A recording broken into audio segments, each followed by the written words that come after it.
Shalom, girl. Shalom.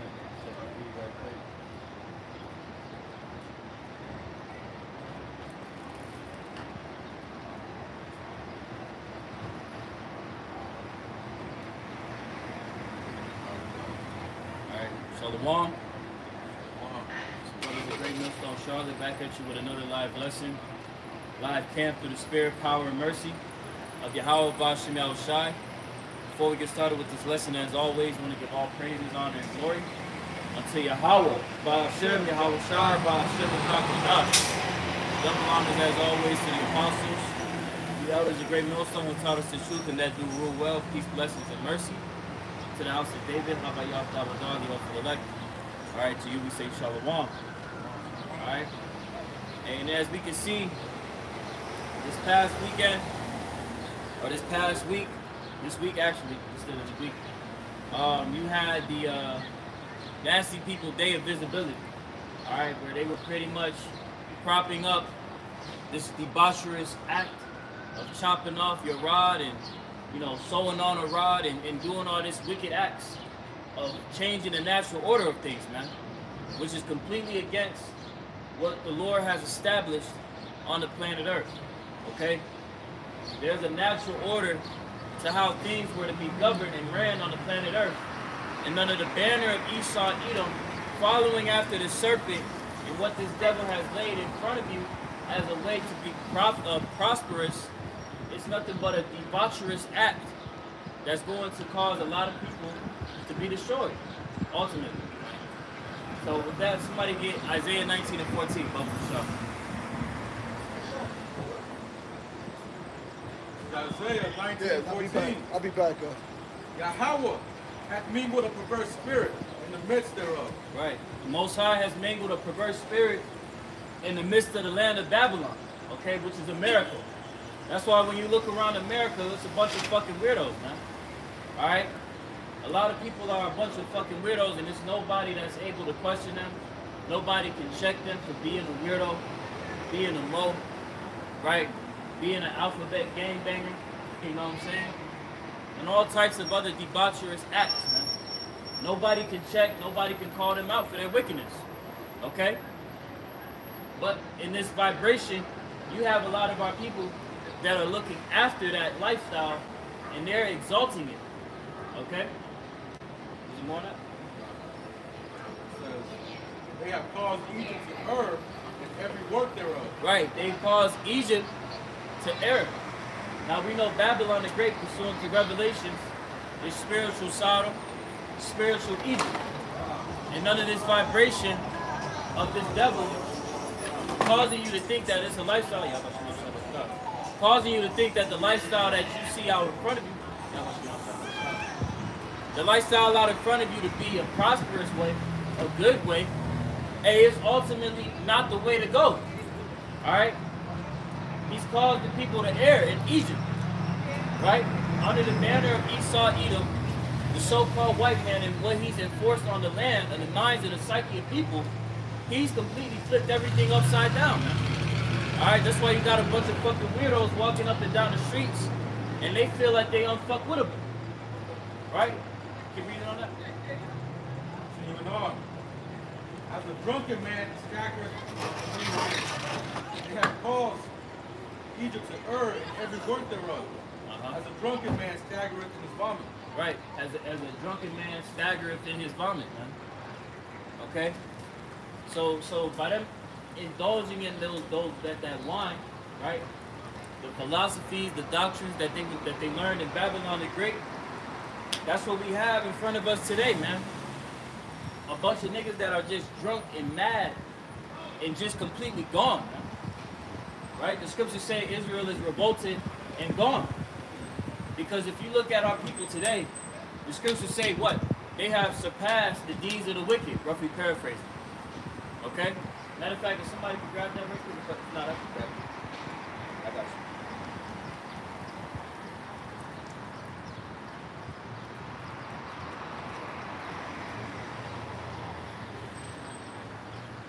Bear with us one moment. This is Jeremiah chapter 5 and verse 28. It says, they are waxing fat, they shine. Yeah, they overpass the deeds of the wicked. Okay, and that's speaking of Israel, man.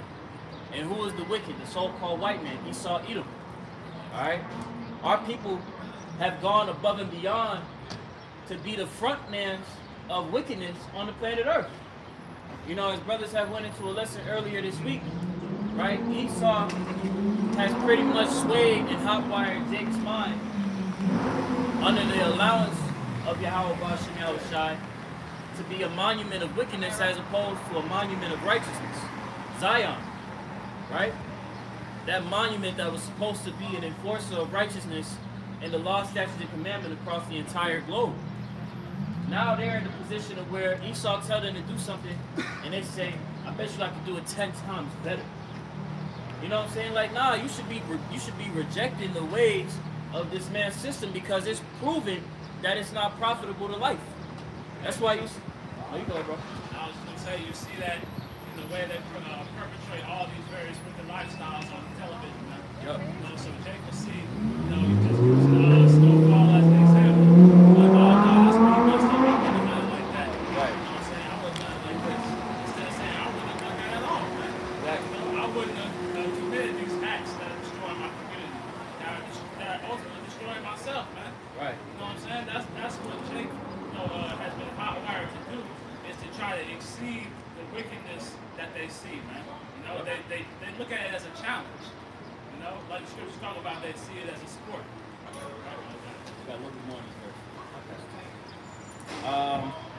Yeah, they overpass the deeds of the wicked. They judge not the cause of the fatherless, yet they prosper. And the right of the needy do they not judge. You know, so Israel is completely turned upside down. They're completely in a position of being at the bottom, and they don't care for righteousness. They don't care for things to be properly judged, for things to be put in order. They just on some let bygones be bygones, individualism shit, which is detrimental to a nation. You can't have a nation if everybody thinks like an individual. How does that work? That's an Edomite mindset, man. The same way Esau was only thinking about himself when he forewent his birthright, man. You know, he said, look, I'm not thinking about the future, I'm not thinking about my seed line, I'm not thinking about the success of my nation. I'm just thinking about right here and right now, and that's the same mindset that they're pushing upon Jacob.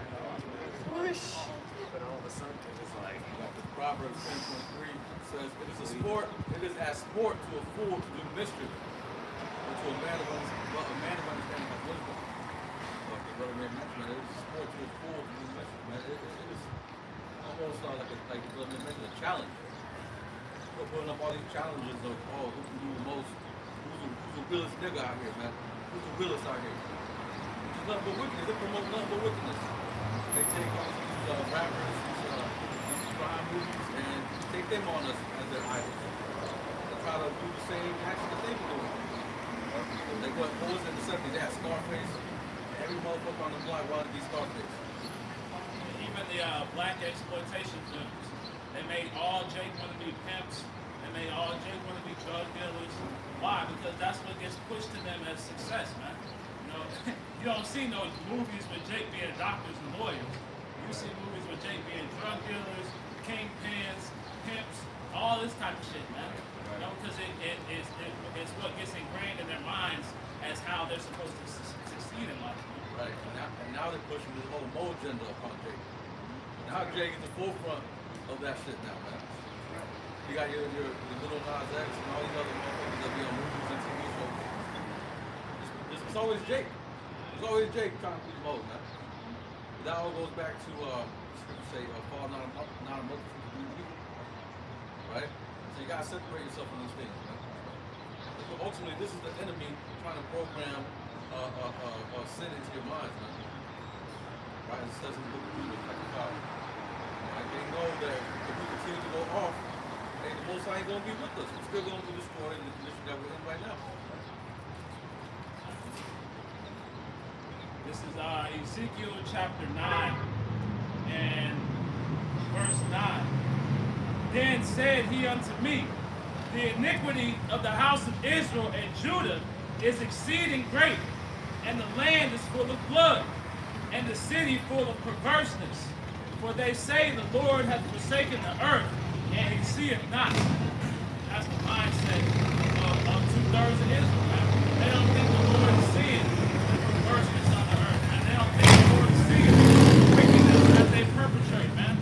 No, but he's seeing this, and he's taking note of it all, man. So when you don't repent, that's why you see the harsh judgments going out the way they are, man. That's why you see Jake getting gunned down in the streets, attacked by animals, killed on Facebook Live. You know, all these things is because of the wickedness, man, the perverseness that's in the land right now. Get that Romans 1 and 22. With the book of Romans, chapter 1, verse 22. This is one of many instances of perversion that our people have indoctrinated themselves into, thinking that it's okay to live this quote-unquote alternate lifestyle, right? It's nothing but wickedness made fancy, all right? Romans 1 and 22. Professing themselves to be wise, they became fools. Right, professing themselves to be wise, they became fools. See, they think that they fail to realize that if everyone adapts this same mentality, that there will be no people on the planet. Yet these are supposed to be the wise of the world, man. Okay? But it's shown that, look, these people are fucking out of their damn minds. They've just been set up and given the mantle of being considered brave, wise, honorable, right? When they're nothing but a bunch of fucking degenerates. The Lord is telling you to your face that you're a fool, man. Who the fuck told you to go ahead and chop your fucking rod off? Who told you that it was cool for you to go ahead and pop another woman if you're a woman? You eating another woman out. You're a man and you're sleeping with another man.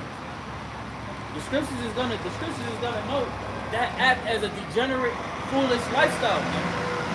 And for you simple-minded Christians that love to misuse the scriptures, this is in the New Testament. So when the Christians love to say, oh well, that was the Old Testament.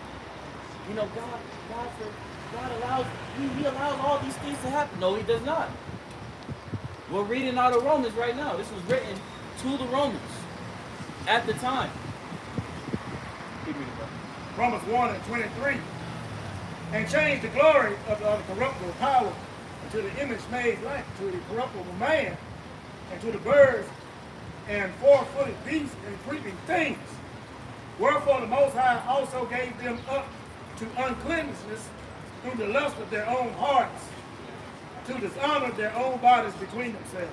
Right. So you had our people that came against the sound standard of the Lord.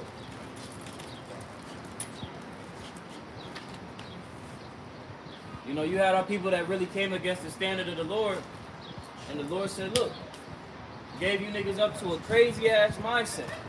Alright? What you think as a way of lifestyle, a way of living that's beneficial to you is ultimately detrimental. Okay? And it was really shown on this so-called Trans Day of Visibility, where you had all of these people that had done the whole surgery, did the process, and they're like, look, I regret doing that shit. You know what I'm saying? Now that they're older, they're like, yo, I regret doing it. You gotta, it's called detransitioners. But they too far in. They already done chop their shit off, right? They just too far in with it. You know? They call it transition remorse or whatever it is. Exactly. Because that shit was foolish. Who told you that that was wise to do? But hey, that's why, you know, the ones who do detransition and go back or try to go back, they end up, they're speaking against the way they're pushing this towards the children, man. Because they understand the mindset that a child is in, that they can't make these lifelong, lasting decisions, man. Exactly. You know, and these things are going to harm them for the rest of their lives, man. And it's going to be all based on what their families is pushing upon them, man. And what this government is pushing upon them. The schools are pushing upon them. You know, that whole philosophy of this trans lifestyle, you know, is madness that's destroying the kids, man. Like the brother said, all it does is engender death, man. Because you can't bring life out of that, man. Right. And that's why Esau Edom is pushing these artificial wombs and things of that nature, because they know that they're in their mind they're trying to what's the word? Recreate evolution. You know, they're trying to take down what the Lord had made and what was good and put it up in their images, man. Yep. He wants to be like the Most High. But you see the path that he got to get to take it there. It's not conducive to life itself, man. You know, everything that he did, as the scriptures say, that he would come with lying wonders. This is a part of those lying wonders. To make you think that it's okay to do what you do. I can try to say the one that went first. That's lucky. Shai had one first. 2 Thessalonians chapter 2, verse 4. Who opposed it and exalted himself above all that is called the Most High. Okay, so this man, he is in opposition, direct opposition to everything that the Most High has set up. That's the reason why he's pushing this transgender shit. It's man on man, woman with woman type shit. Right? So it says. And he's indoctrinated the world to where they look at you with a stink-ass face when you say something like that. Right. How would you say that? Because the bitch, the Biden's bitch, the black bitch, that was saying, she was like, we stand with the trans community while they're under attack right now. Oh, the press secretary. Yeah. When this nigga just killed a bunch of kids. And they had a day called the Trans Day of Vengeance. Trans Day of Vengeance, my nigga? My nigga, what is y'all talking about? They're gonna allow these people to really go out here and quote-unquote exact vengeance. Vengeance on what, man? You're the problem. You can't avenge something that you started the issue, man. Yeshaya also, Isaiah chapter 29 and verse 16, it says, surely your turning of things upside down shall be esteemed as the potter's clay. That's pretty much what Esau even did, you know. He turned what the Lord had into something else. That verse is scripture 20 in Psalms 10 and 4, it says, Psalm 10 and 4. One keep going, it says, esteemed as the potter's clay. Or shall the word say of him that made it, he made it not, or shall the thing framed say of him that framed it, he had no understanding. And so the Lord created everything in the secret order. You see, we saw he created basically keep it upside down. I got it. Psalm chapter 10, verse 4. It reads, Psalm 10 and 4, it reads, the wicked, through the pride of his countenance, will not seek after the Most High. The Most High is not in all of his thoughts. The Most High is not in all of his thoughts. You see, so how he runs the world is not conducive to the scripture. That's why we see it all this baggage, you know, modes, transformers, ABCs, you know. Yeah, always know about your say. I think, you know, whenever you see a baby come out or a mole come out of the closet, you know, they're like, oh, it's so brave, this and that, give you a reward and whatnot. And clap their hands for him, oh, this now he's so brave, whatever. Hey, but that's just showing you the wickedness, the mindset that these people are in, man. They're completely contrary to what the scripture had laid down, man. They're in direct opposition, even our people. That's why the scripture say, you know, Yahushua said, ye are of your father the devil. Man, a lot of our people are pretty much just like Esau, man. They're following after the serpent. Right. Nothing has changed. Nothing more than the same. Israel fails to realize that you following after this man's system, this way of thinking, this way of living is not conducive to you actually living and prospering in life. You know? They fail to understand that. Let's go back to that one. Book of Romans chapter 1, verse 25. Start at 22. 22. Confessing themselves to be wise, they became fools and changed the glory of the uncorruptible power into an image made like to corruptible man, and to birds and four-footed beasts and creeping things. Wherefore the Most High also gave them up to uncleanness through the lust of their own hearts, to dishonor their own bodies between themselves. Right. They defiled themselves doing these vile ass acts, man. What Babylon promotes as a great deed, the Lord is shaming that. Keep reading that. Romans 1 and 25. Who changed the truth of the Most High into a lie and worship and serve the creature more than creator. Right. These people worship man more than they worship the Lord. You know? They claim to be God-fearing. Well, why don't you do the things that God finds pleasing?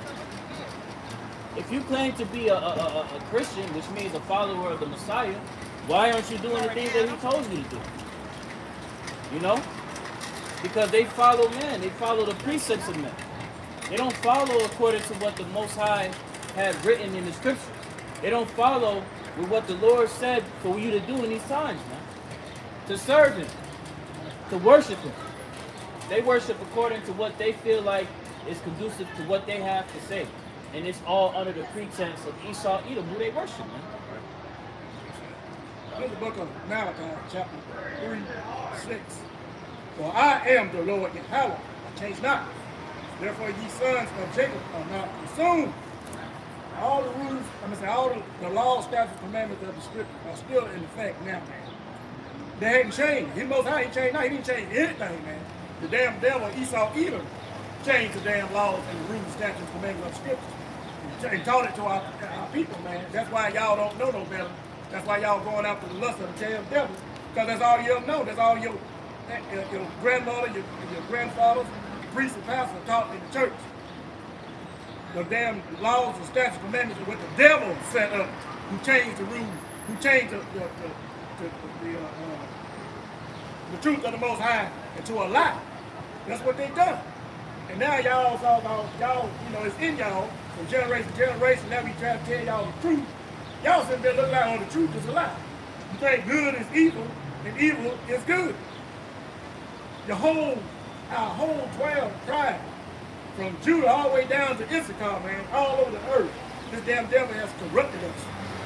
Only the men of the Lord who broke the yokes off our neck and know the truth was not going to stand trying to bring y'all back to our power, to your power. And if you don't, he's going to destroy you, man. Every last one of you. It's just damn devil, Esau, Edom, who can run around and corrupt the whole world. The earth is given to the hand of the wicked. Y'all can't see it, man. It's all on TV. It's all around you, man. Wickedness, deceit, lies, cheat. Like you say, you're out there parading around, glorifying the LGBTQ drive or commitment or whatever. Most High said, I'm the Most High, I change not. If it was, we was in our kingdom, or back in the ancient days, they'd be stoned to death. Most High ain't changed from that. It's just Esau, Edom done changed every damn thing around. Right, glorifying these damn devils. He made it seem okay. Yeah, makes it cool. That's the way to be now. No, not knowing that. As long as he keep us from our power, you sinning, and the longer they get to rule the kingdom, man. Walk around, the crowd looks on their face. Look down on Jake. Hey, you in their factories, you know, slaving, keeping their kingdom well ordered and looted. Y'all like that, man. Y'all like staying down in Egypt, serving this damn devil. Got your little position in the devil's damn kingdom. Hell, we don't. We be glad when this damn kingdom is destroyed, man. So we can get back our kingdom. And we gonna see that these LGBTQs gonna walk around, you know, parade their little flags in our kingdom. Short answer, no. Absolutely not. I got a good precept if I may. Ephesians chapter 2 and verse 2. Wherein time past ye walked according to the course of this world, according to the prince of the power of the air, which is the spiritual demon Satan. Okay? The spirit that now worketh in the children of disobedience. Okay, so the Lord has given up 2/3 of our nation over to the spiritual demon Satan. So they operate under the pretense of disobedience. They see the law, statutes, and commandments as grievous, right? They see the resting place, the scriptures, as a trap, a snare, right? Because the path of righteousness is the way to prosperity. King David told his son, King Solomon, the pathway to prosperity was to adhere to the law, statutes, and commandments, roughly paraphrased. It tells you that in 2 Kings 2 and 1. Or 2 and 2, second verse to the third verse. You know? That's the way that we live a great life. But it's been shunned, man. For you to promote that lifestyle, you're looked at as the most evil, debaucherous person because these people operate with the spirit of Satan in them. You know? You go back to that Romans. Because we just going into the fact that Israel, you got to stop following after this serpent, man. Because it will destroy you if you keep going with it. Done. It's Jeremiah chapter 9 and verse 25. Behold, the days come, saith the Lord, that I will punish all them that are circumcised with the uncircumcised. Egypt and Judah and Edom and the children of Ammon and Moab and all that are in the uttermost corners that dwell in the wilderness. For all these nations are uncircumcised, and all the house of Israel are uncircumcised in heart. You know, so our people they're basically counted as the heathen, man. So when the Lord comes to destroy the circumcised and the uncircumcised, back then, though they were physically circumcised, they were uncircumcised in heart, man. You know, so they weren't following the ways of Yahweh Shah. So they were basically following after the land of Canaan in the ways that were pushed forward during that time. And we're being in this second Egypt, you know, this is considered the wilderness, man. You know, so in this wilderness, 2/3 are going to be put to death alongside these heathen because they're following after the ways of Babylon the Great, man. Jake don't understand that. This lifestyle was pushed on us, man. We weren't like this when they grabbed us off the west coast of Africa. Even though we went off, man, we went all, you know, we knew what our power was. We weren't degenerate, you know. Yeah, we was, but we weren't like we are now, man. We just rotten and stinking. Damn near ready, you know, for the grave. Esau Edom did that to us, man. He stripped us of everything we knew. From the time he drug us out them ships, they started. Because they knew who we were, man. Look at the book of Romans chapter 1 and 25. Who changed the truth of the Most High into a lie and worship and serve the creature more than the Creator, who is blessed forever? Amen. Who did that? Esau Edom. So-called white man who is against righteousness. Alright? Who our people cling to. Can you read it? For this cause the Most High gave them up into vile affections. For even their women did change their natural use into that which is against nature. Right, the natural use that is against nature. So that means that these people that subscribe to the alphabet community are living a lifestyle that is against nature itself. That's what the scriptures is telling you in the New Testament. Though you have these Christians that'll say, let God and let live or something like that, some madness, man. Just spewing precepts out of their mouth that they don't even, they just making shit up as they go. Stuff that's not even Stuff that's not in the Bible. You just quoting a nigga that you saw on Google. You know what I'm saying? But the scriptures is telling you that that lifestyle is against nature. Keep reading. They said they just keep regurgitating that same vomit. That's what they're doing. Somebody hold Deuteronomy 23 and 1. Romans 1 and 26. For this cause the Most High gave them up to vile affection. But even their women did change their natural use to that which is against nature. Right, lesbians, right, transsexuals, the whole alphabets, all of them niggas. Keep reading. And likewise also the men, leaving the natural use of the woman, burn in their lust one toward another. Men with men, working that which is unseemly and receiving in themselves that recompense of their error which was met. And even if they did not like to retain the Most High in their knowledge, the Most High gave them over to a reprobate mind to do those things which are not convenient. Right, those of our nation, they went against the sound standard. You know? They don't see the way of a man dealing with a woman as the absolute perfect way of thinking. They come in the spirit of Satan and they try and live this modern experimental lifestyle where they can go ahead and flip-flop if they want to, man. And the Lord is going to judge these niggas for that shit, man. You go ahead, bro. 18 and 22. Leviticus 18 and 22. Neither shall thou take a wife to her sister. 18 and 22. Leviticus 18:22. Thou shalt not lie with mankind as with womankind.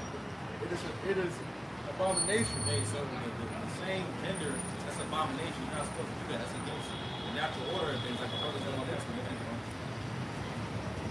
3.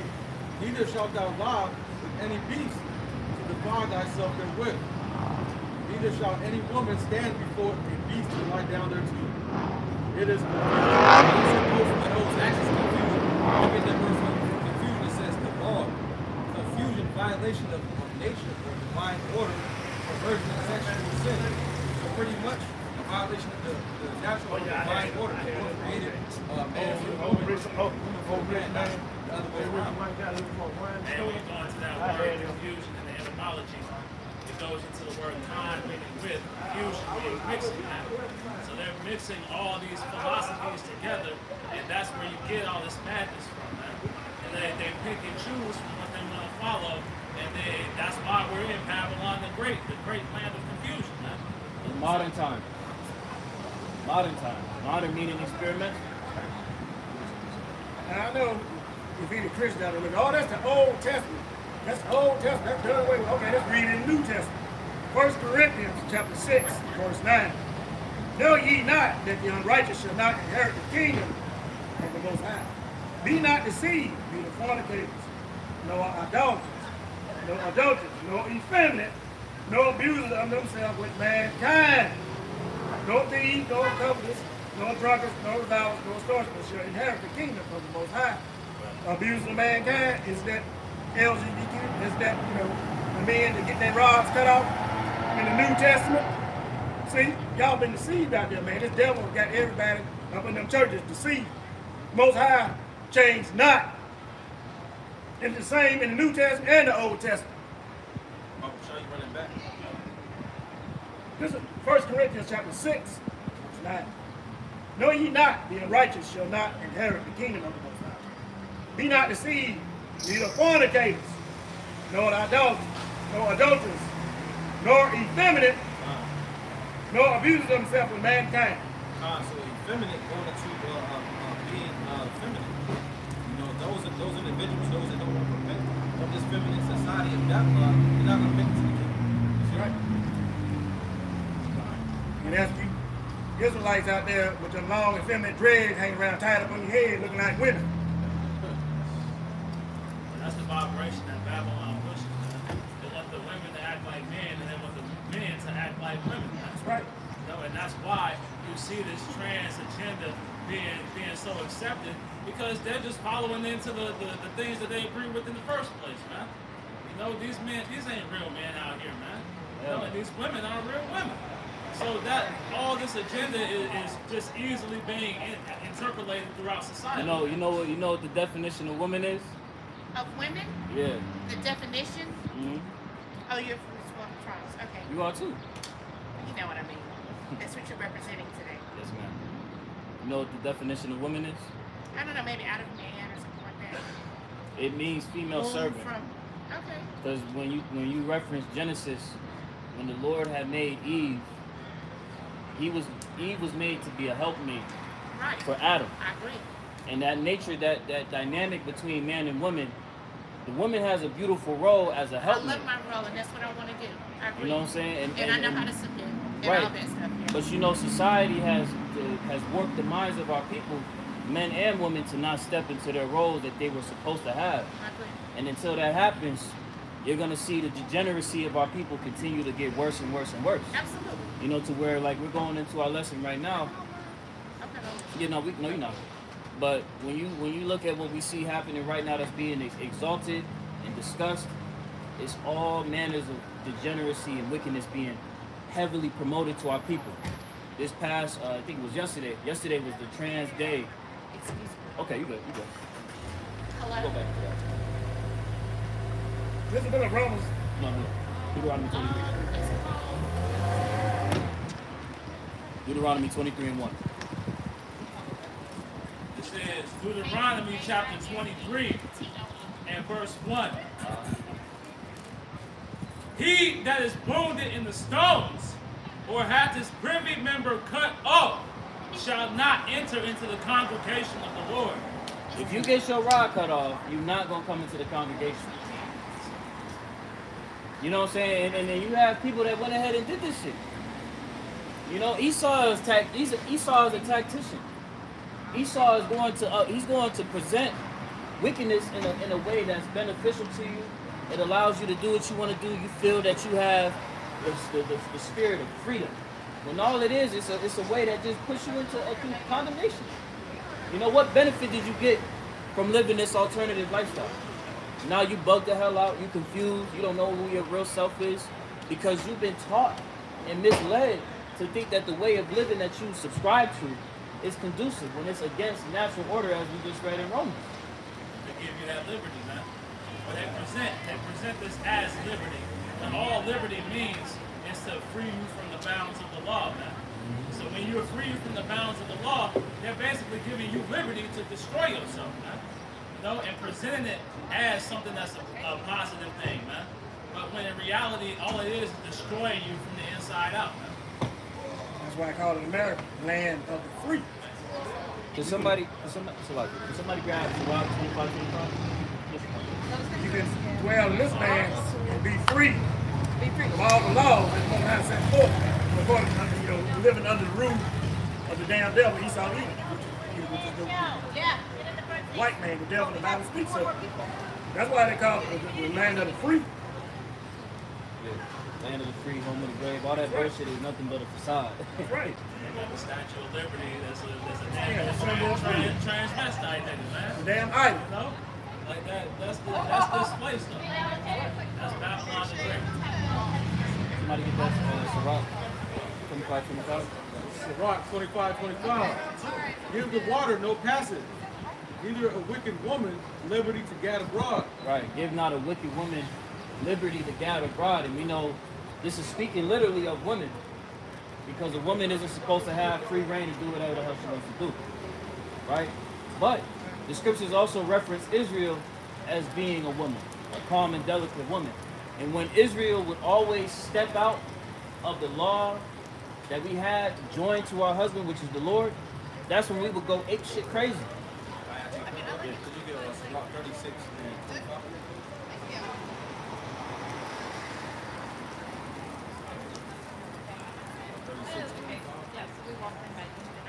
That's pretty much just land backing off your points, you know.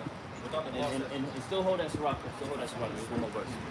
Sirach 20:26. To add to your point, without the law, statutes, and commandments, we would destroy the nation. And that's what we see today. Sirach 36:25. Where no hedges,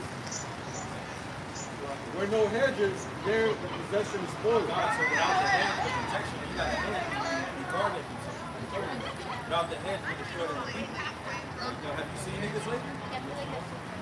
He that hath no wife will wander up and down mourning. But pretty much just let back on the brother's point. Without a hedge, without the protection of the law, statutes, and commandments, you know, the possession is spoiled. You ain't had no man to protect you. You know, a man is supposed to be a defense to a woman. Right? I was going to mention that possession being spoiled when scriptures talk about he that getteth a wife, he getteth the possession. You know? So just as the brother mentioned, us being the Lord's woman, you know, we're his possession, man. You know, we've been spoiled through these philosophies that get pushed out here each and every day, man. Right. They told you that this way was good, but the scriptures say there's a way that seemeth right unto a man, but the ends thereof are the ways of death. And that's what we see a lot of people subscribe to. Unbeknownst. They subscribe to a death style of living their lives. It's not conducive for them. And they so prideful that they don't want to turn away from it. They don't want to acknowledge that it's wicked as all hell. Finish out that Sirach 25, the 26th verse. Sirach 25:26. If she goes not as thou wouldest, if she goes not as thou wouldest, Right, if your woman does not do what she's supposed to do, keep reading. have her cut off from thy flesh, Uh-huh. and give her a bill of divorce and let her go. Right, give her a bill of divorcement and let her go. Again, spiritually, Israel is the calmly and delicate woman to the Lord. And what did the Lord do? He gave us a bill of divorcement. That's why, because of our transgressions, going abroad, playing the harlot, as the scriptures tell you, giving over to idolatry, right? And investing ourselves into these wayward doctrines and whatnot. The Lord put a bill of divorcement on us. I don't want nothing to do with you. You for the streets. You know what I'm saying? Because you going abroad, you doing something that you weren't supposed to do. And now you see Israel today. This is exactly why it's imperative that we repent and turn back to serve the Lord in truth and sincerity, as the scriptures say. That's what Yahweh Shai was preaching when he was here 2,000 years ago. To acknowledge your sins and transgressions, turn back to the Lord's shamefaced, and serve him with truth and sincerity to the best of your ability.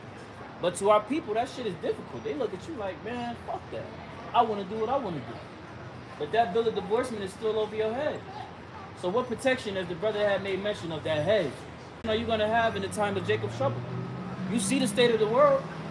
That nigga's creating the problems and the solutions. Where do you fit into that picture? You know what I'm saying? Jake gotta snap out of that bullshit, man, and snap into reality. This is a cold case of reality right here that a lot of our people don't want to acknowledge. Our people are completely dysfunctional and out of order because they followed after the serpent. Man, I'm going to Jake got to repent. Romans 12:2.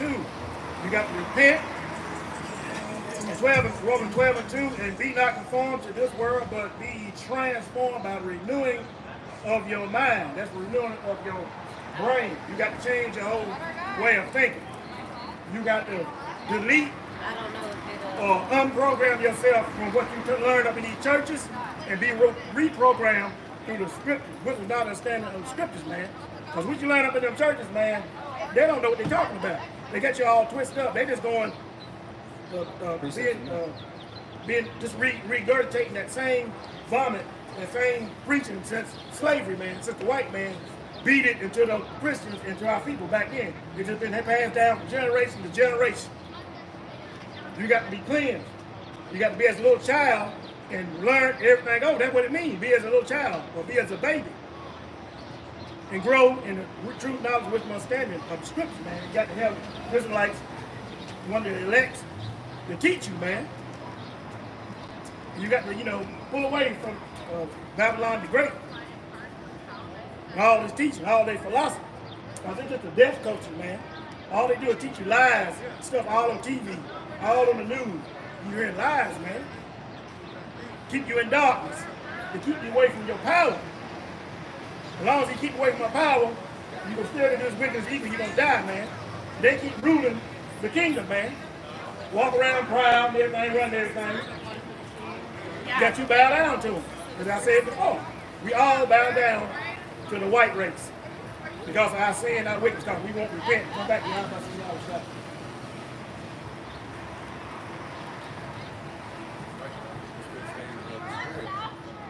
Somebody hold Romans 9:22. This is the book of Romans chapter 9, verse 22. What if the Most High, willing to show his wrath and to make his power known, endure it with much long suffering? The vessels of wrath fitted to destruction. The vessels fit for destruction. Esau, Edom. All right, the so-called white man is a vessel fit for destruction because when we establish our reign, after that 1,000-year period, there's no need for him. He's literally been created to serve out the purpose of being the antagonist to the scriptures of Jacob and Esau, the two main characters in the story. But after 1,000 years, Esau gonna be eradicated. The so-called white race is gonna be eradicated off the planet of Earth because he's been nothing but a fucking cancer on the planet. And you have to be realistic when you acknowledge these things, man. All right, too many people are too pussy to just come out here and call it for what it is, man. What this devil has done throughout the whole planet Earth is turn everything upside down and created nothing but dysfunction and wars, genocide, rape, robbery, and murder. Okay? And what you have going on around us, you Israelites that refuse to adhere to the word, you are nothing more than byproducts of that vessel. And you're going to be destroyed. Right? That's what it says in Zephaniah the 13th chapter. Somebody hold that too. What's going to be the end of those byproducts? They follow after the vessel that's fit for destruction. So, I mean, it only would make sense, right? And he's making them in his image, man. Him trying to replace the Most High, he's making all you Israelites in the image of dark skin, brown skin, Edomites, man. Yep. You know, and that's why you also meet the standards of that vessel meant for destruction, man. Yep. No, this is up to 9. This is up to 9:13. And then hold that Shabbat tent on like that. Because 2/3 is gonna taste of that second death, man. You know, you clung on the Esau, Edom. You figured that what he had to say was the right way. This is the way. Walk you in and you say, yes, Esau, I will go ahead and chop my shit off. Right? I will go ahead and subscribe to these alternative lifestyles that's not conducive for living. Right? I won't come against you, but I'll come against my own brothers that's telling me to serve my power. Because you're my power, Esau. That's the mindset of this, the psyche of 2/3. But see, this only works in a society that's full of convenience, man. If this was you have to kill to eat, you know, if we didn't have all the American pleasures that we have, people would be in their right state of minds, man. Exactly. You know, you see over in other countries that they don't play this, man, because they actually have to fall in order or else they won't survive, man. If survival was on the table out here in America, you wouldn't see all this madness out here.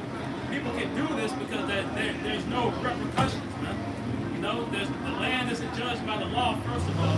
And then second of all, they're set up to where they get to They benefit off it.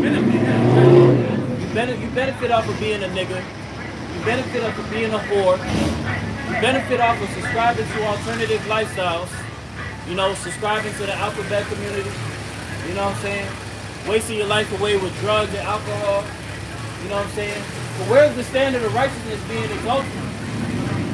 You know what I'm saying? Look at how the scriptures say that the Lord has created the foolishness of this world to be confounded by the wise. Because this is the proper way that we're supposed to live. Regardless of what anyone has to say, the standard of the law, statutes, and commandments, as the brother had referenced, has stood the test of time. That's why this book is the only book that actually holds validity. All right, these other denominations of religions and belief systems, they're not validated because the scriptures are actually backed by prophecy. Can I ask a question? What's the question, brother? So this here, you read from the King James? Yeah, King James. Is King James version basically a Eurocentric point of view? What do you mean? Isn't it written from the Eurocentric approach? When you do the research, those people that wrote the scriptures in 1611, those writers, King James himself, they were Israelites. The Lord wouldn't give heathen our book to write. This is our book. Why is he called James instead of a traditional name? What do you mean? King James, what's his influence on this whole Bible version? What's his influence? His influence is that he was the one that was given the divine. So he wrote it? No, he had scholars that were appointed to write, and they took the Hebrew and the Latin, and then they translated it into English. So they were flesh and blood like me and you. Yes. And they wrote the words that they felt like they was getting inspiration. They took what they had from the Hebrew and Latin. They had interpreters, like you have interpreters today that translated the text. Yeah, I understand interpretation. And they interpreted it into the English. You see? Yeah, interpretation. That's what I was trying to go to. Yeah. But it's not a private interpretation, brother. That's what you got to realize. What people may see as an interpretation when they hear about King James, this isn't a private interpretation. The scriptures say there's no private interpretation of the scriptures, meaning that this was divinely given for the scriptures to be written. You follow me? Yeah. You believe that? I have some questions about it, but I'm not going to take it up with you right now because they are internal. Okay. Yeah. All right. Well, you know you're an Israelite, right? I ain't really into that right now. What you mean right now? I'm just not into that right now. All right. Yeah. Because I just have to do some more reading in order to determine whether or not I agree with that. Hey, the scriptures say, hey, Yeah, let I know every what man the be fully scriptures say. persuaded in his own mind. Exactly. Okay. I've read it a Okay. couple times, not to pat myself on the back and point out what book I favor and all of that, but I didn't know you you guys know, were so here. I just have that one basic question. Okay. Okay. Take care. All right, brother. Let's get that Sirach 10. You got something? Tom. It's 2 Timothy chapter 3 and verse 16. All scripture is given by inspiration of the Most High, Yep. and is profitable for doctrine and for reproof, for correction, for instruction in righteousness. Yep. So regardless of what your opinion is about the scriptures, who wrote them, how they were written, they were all written through the inspiration of Yahweh Hashem Yahweh Shah. And they were all written, as it says, for doctrine, for reproof, correction, and instruction in righteousness, man. So this is all to help establish righteousness and forward righteousness in the earth. But the only people who can correctly deliver this is the men of the Lord, who have the spirit of the Lord dealing with them. That's right. Read the book of Ezekiel, chapter 33, verse 30. Also, thou son of man, the children of thy people are still talking against thee by the walls and in the doors of houses, and speak one to another, every one to his brother, saying, Come, I pray you, and hear what is the word that cometh forth from the Lord. And they come into thee as the people cometh, and they sit before thee as many people. And they hear thy word, but they will not do them. It's like young gentlemen came up here. They somewhat talking against the men of the Lord out here preaching. And they come up against the men of the Lord, they hear the word, but they ain't gonna do it. They ain't gonna listen. Right. It's like the scripture said. And they hear thy word, but they will not do them. For with their mouth they show much love, but their heart goeth after their covetousness. And lo, there are unto them as a very lovely song that one had a pleasant voice and can play well on the instrument. So they hear thy word, but will not do them. See, to him, it's just like ordinary talk to him. Or whatever. I don't believe it. I got this question, you don't answer that, they don't want to, tell them exactly what they hear, like the Christian man do. Tell them to their satisfaction. They don't want to hear it. Just let them know. Just babble. That's why they ask us the question, because we want people to answer that he wanted to hear. That's right. That's right. Our people, man. That's why many of them gonna be out here dying on fire like matches when that time comes.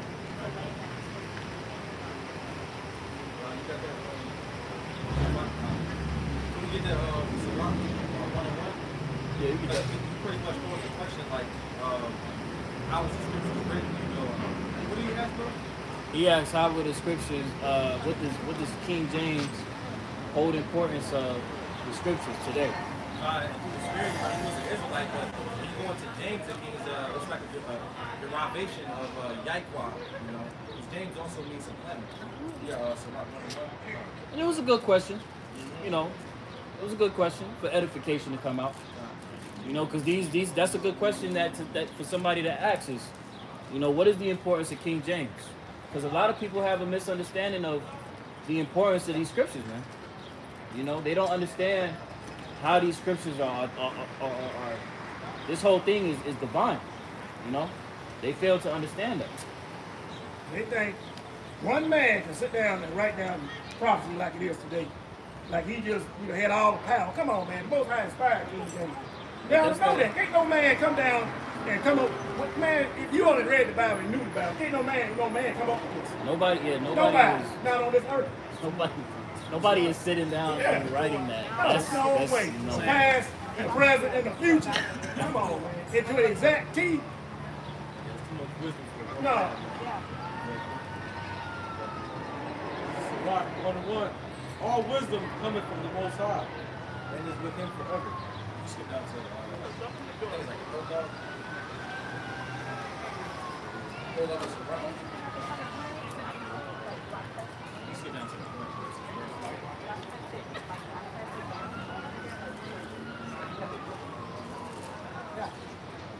Now go to the prologue of Sirach. Like before the book.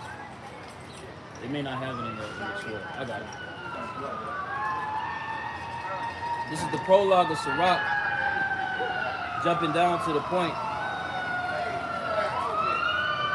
It says,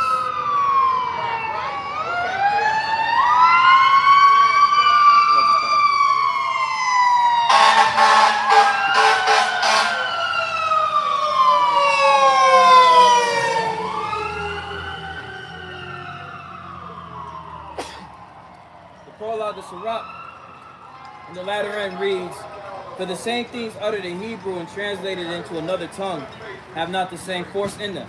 If you go up a couple sentences, it talks about how they had great labor to interpret. Oh, Salaki, I'll jump up there.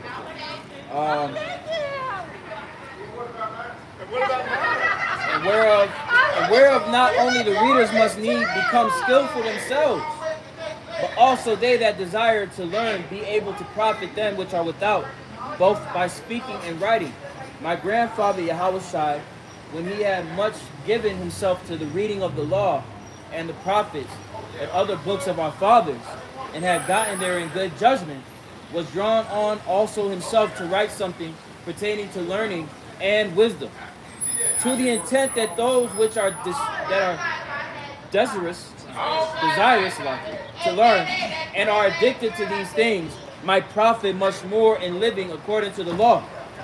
Wherefore let me entreat you to read it with favor and attention, and to pardon us wherein we may seem to come short of some words. God says pardon us because when you go into Hebrew, you get a better understanding of actually what the word's going into. He translated it into like English.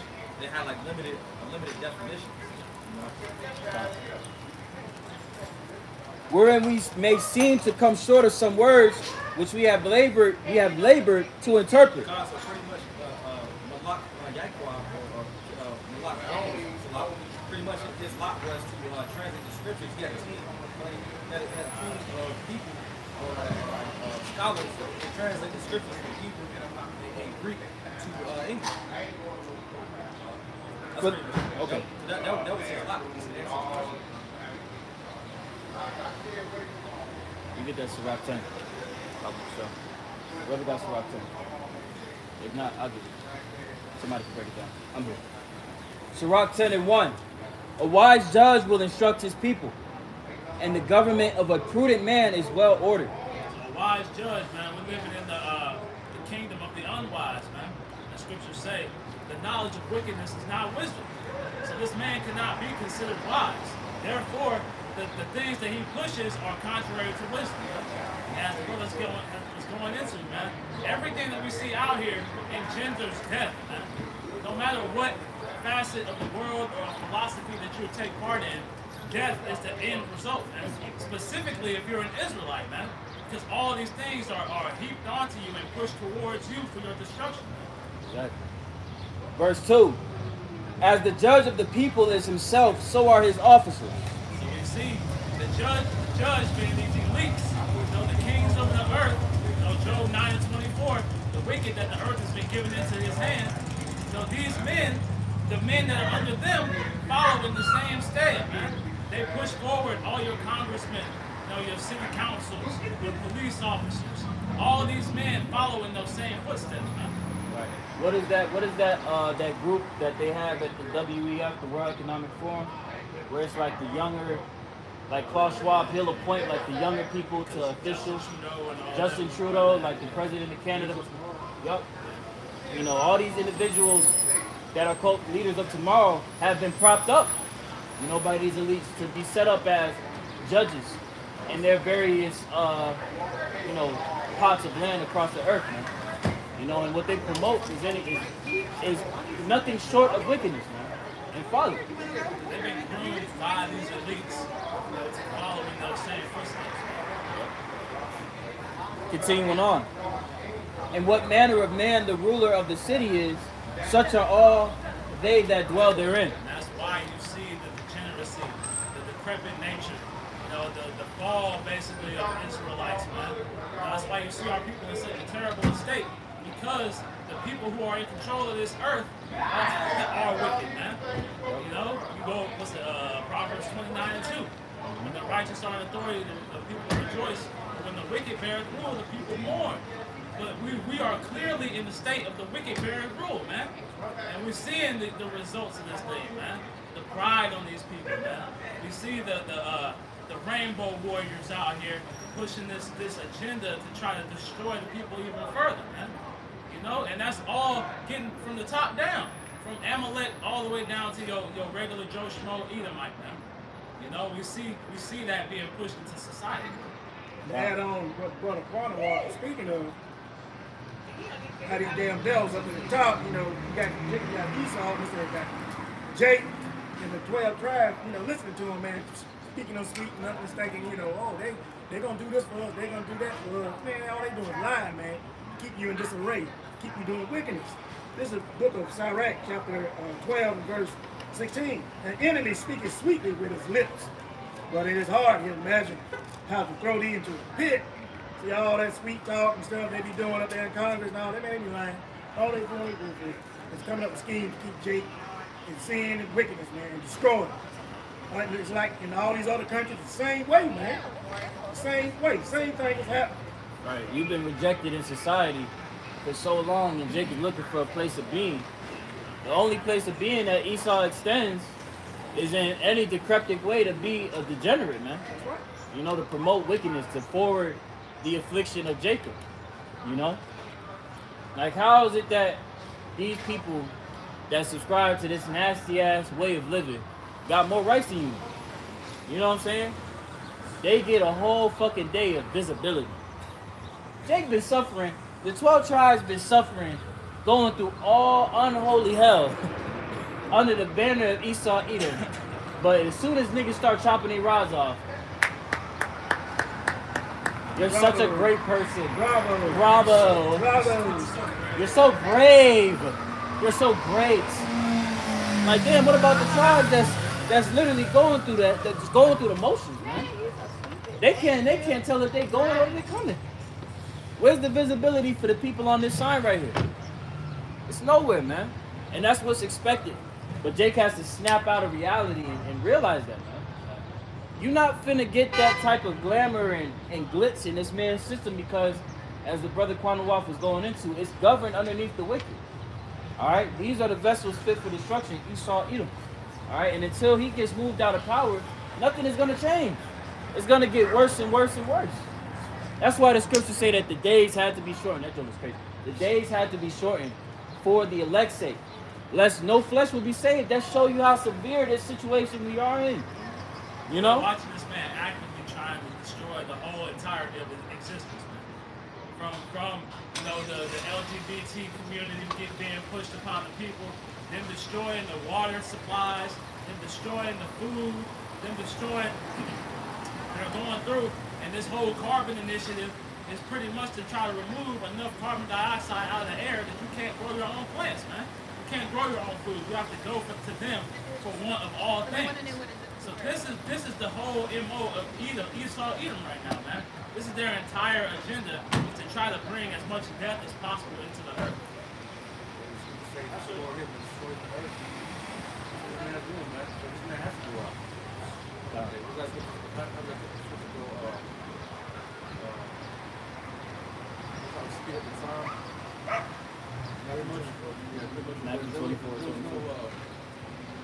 Most I would leave it in the state that it is. Hey, there'll be no flesh left to save. No flesh left to save. I'm trying to look at what this man's doing. Like he's putting the mask of the cows, you know, putting stuff in the ozone layer, destroy derailments, all that stuff is devices of Satan. Back in Sirach chapter 10 and verse 3. Matter of fact, yeah. Sirach 10 and 3. An unwise king destroyeth his people, but through the prudence of them which are in authority, the city shall be inhabited. Read it again. Sirach chapter 10, verse 3. An unwise king destroyeth his people. So we're seeing these people be destroyed, man. All you see is death and destruction, man. Even though you see smiles on these people's faces, they're leading lives that are leading them to death, man. Whether it be through the philosophies they believe or the diets that they follow, all these things are leading you to die, man. And that's what they want. That's what Esau Edom wants. That's why when the what they call it, the stones that were out in Georgia, the guide stones, when those were destroyed, you can see their whole agenda is to get the population under 500 million, man. It's 8 billion people on the earth, man. You know how many people are gonna have to die? And that's why everything they do, the end result is death, man. That's why you see Esau got in his bag of tricks and he opened up we're gonna start pushing trains over, man. You know, that's their new weapon of mass destruction right now. Is them pushing them pushing death through poisoning the whole water supplies of whole cities and states and ultimately the whole country, man. Yep. All at once? May I get this quick precept? Wisdom of Solomon 5:23. Yeah, mighty winds shall stand up against them, and like a storm shall blow them away. Thus iniquity shall lay waste the whole earth, and ill dealing shall overthrow the throne of the mighty. You know? So look, through the unwise dealings of these kings on the planet Earth, that's why we see the world in the state that it's in today. By unwise kings being given the position of authority, Esau, Edom, the so-called white race. All right, he, under his guidance, has put the position of the earth in what we have today. It's undeniable. If you say elsewise, you're being emotional. We just gonna call it straight as it is, man. You know? Because you're cracking that veil of security that people have in America. They're comfortable not knowing anything. Right. Now that they know anything, when they learn any type of truth, it breaks the foundations that they've been so comfortable living in. Man. That's why people continue to walk by and put their heads down and things of that nature and act as if we're not speaking the truth, man. Because when they do hear this, it lets them know that everything that they've grown accustomed to is about to be destroyed, and everything that they know and love has been rooted in wickedness and death, man. Jumping back to Sirach 10:4. The power of the earth is in the hand of the Lord, and in due time, he will set over it one that is profitable. Due time, man. That time is coming up, man. Soon come. One will be set up that is profitable. This man, Esau Edom, is the most unprofitable being on the planet, man. But the earth is in the worst state it's ever been because as scriptures talk about, woe be unto you when the child is your king, roughly paraphrasing, man. So, you get that from me.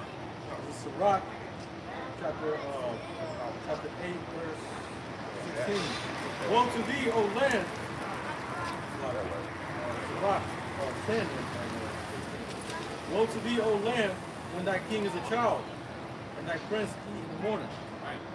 So when your king is a child, but the man who's been given the keys to the car is a toddler, don't be surprised when he's driving down the wrong side of the highway, man. That's what we see Esau Edom doing. And he's driving, he might be missing cars, but everybody else is swerving off and dying in 100 car pileups, man. And he laughed. My bad, I'm sorry. I didn't see That's what these it. devils are doing, man. They're everything, every step they take, it leads to death and destruction, man. And then, as a child, they only can know how to live off of the flesh. They only know how to live off of their carnal impulses, man. They have no true wisdom. Right? Sirach 10 and 16. Woe to the land, woe to thee, O land, when thy king is a child, and thy prince eat in the morning. So when that goes into lacking discipline, man. If you go back into the medieval times, even back into the ancient times, the forefathers, and you would typically fast during the morning, man. You would handle all your business dealings, before you ate. But when somebody is waking up and they're having a full meal, that means they don't plan on doing nothing throughout the day. Their plan is to just sit down and just watch things be done and don't take any accountability in the affairs of the kingdom, man. So that's why we see Esau Edom, all they do is partake. They have no, and they only push a lifestyle of gluttony, man. It's purposeful. Come on up. Let me get a quick precept. Wisdom of Solomon, chapter 6, and verse 20. Therefore, the desire of wisdom bringeth to a kingdom.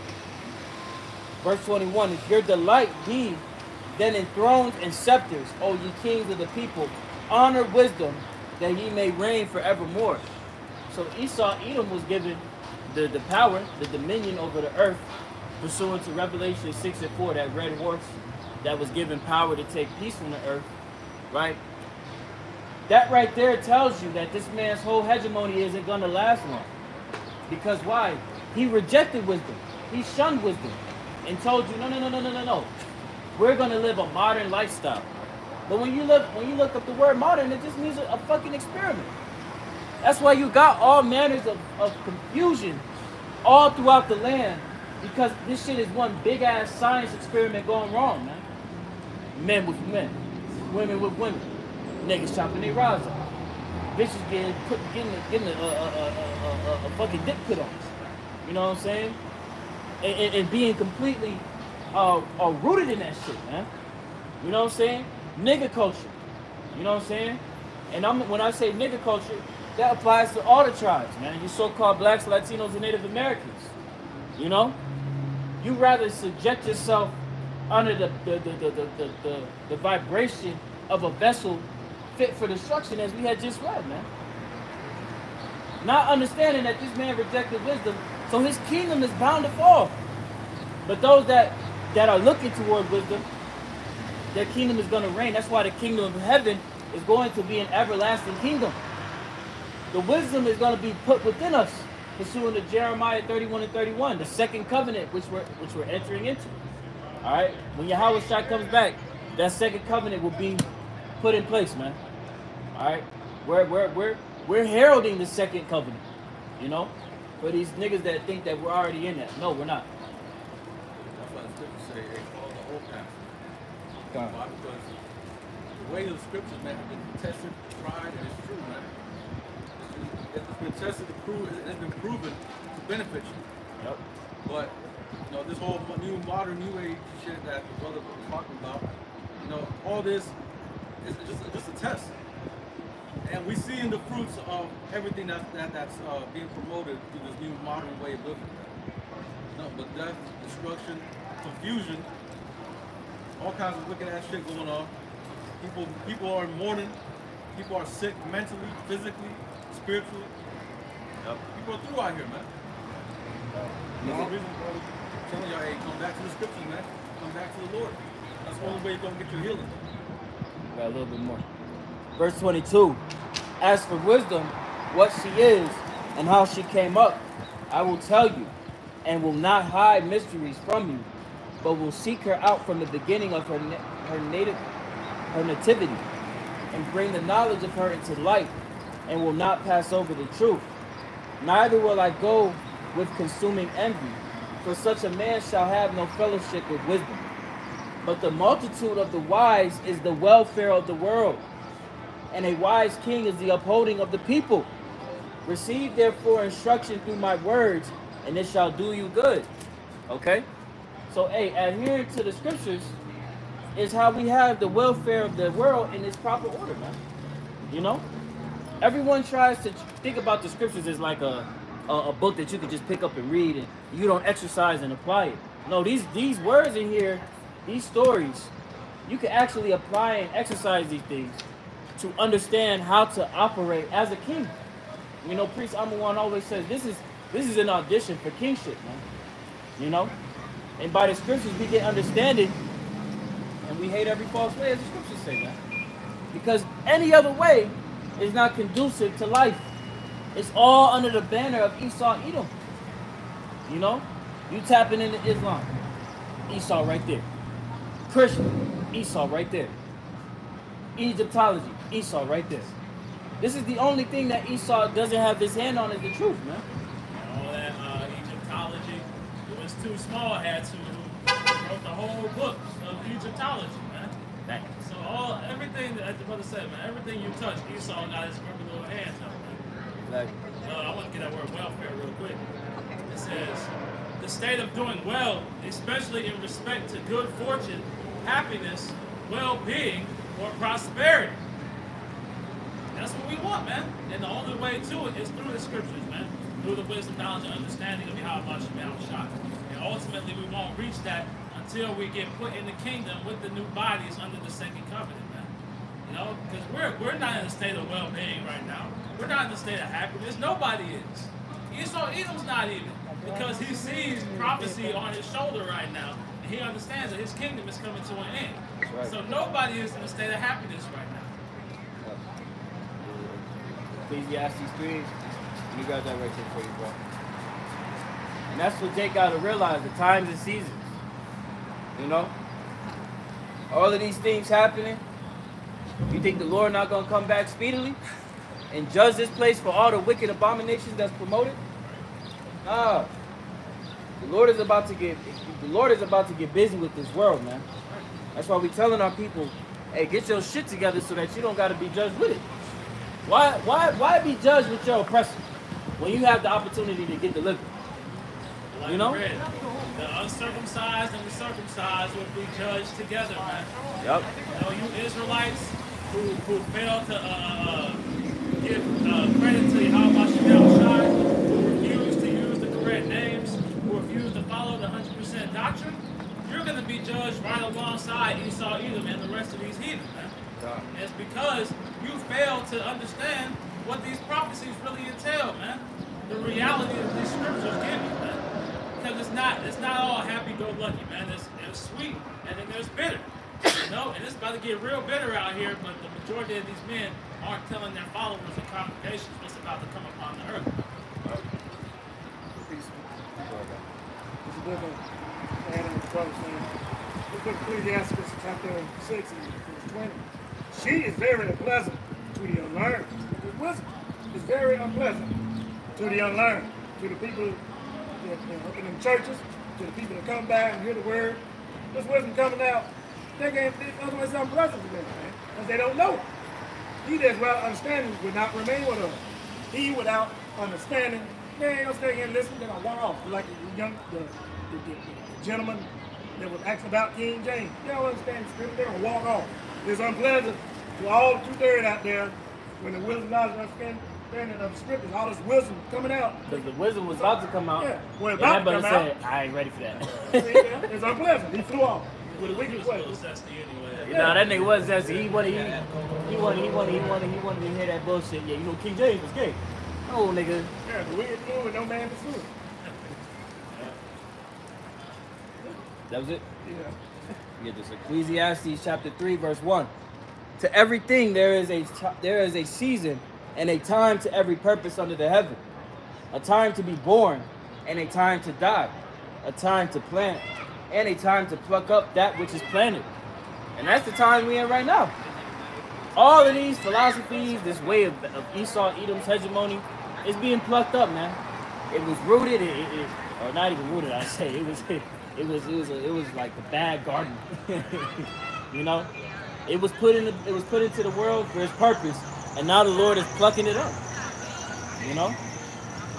Continuing on, verse 3. A time to kill and a time to heal. A time to break down and a time to build up. And that's what we're in. We're in a decaying society. You know, this society is clear as day that this place is breaking down every single day we go by. You know? That's why when you look around in society, it's always some shit going on. Like, damn, the train's breaking out. Damn. Niggas can't go on a plane without getting scared. The car's breaking down. Apartment buildings breaking down. Infrastructure, you know. The lifestyle, cost of living. You know, it's just too many points that's showing that this man's whole system is being brought to the ground, man. Foundations are falling apart right underneath their feet, man. That's right. People refuse to acknowledge it, man.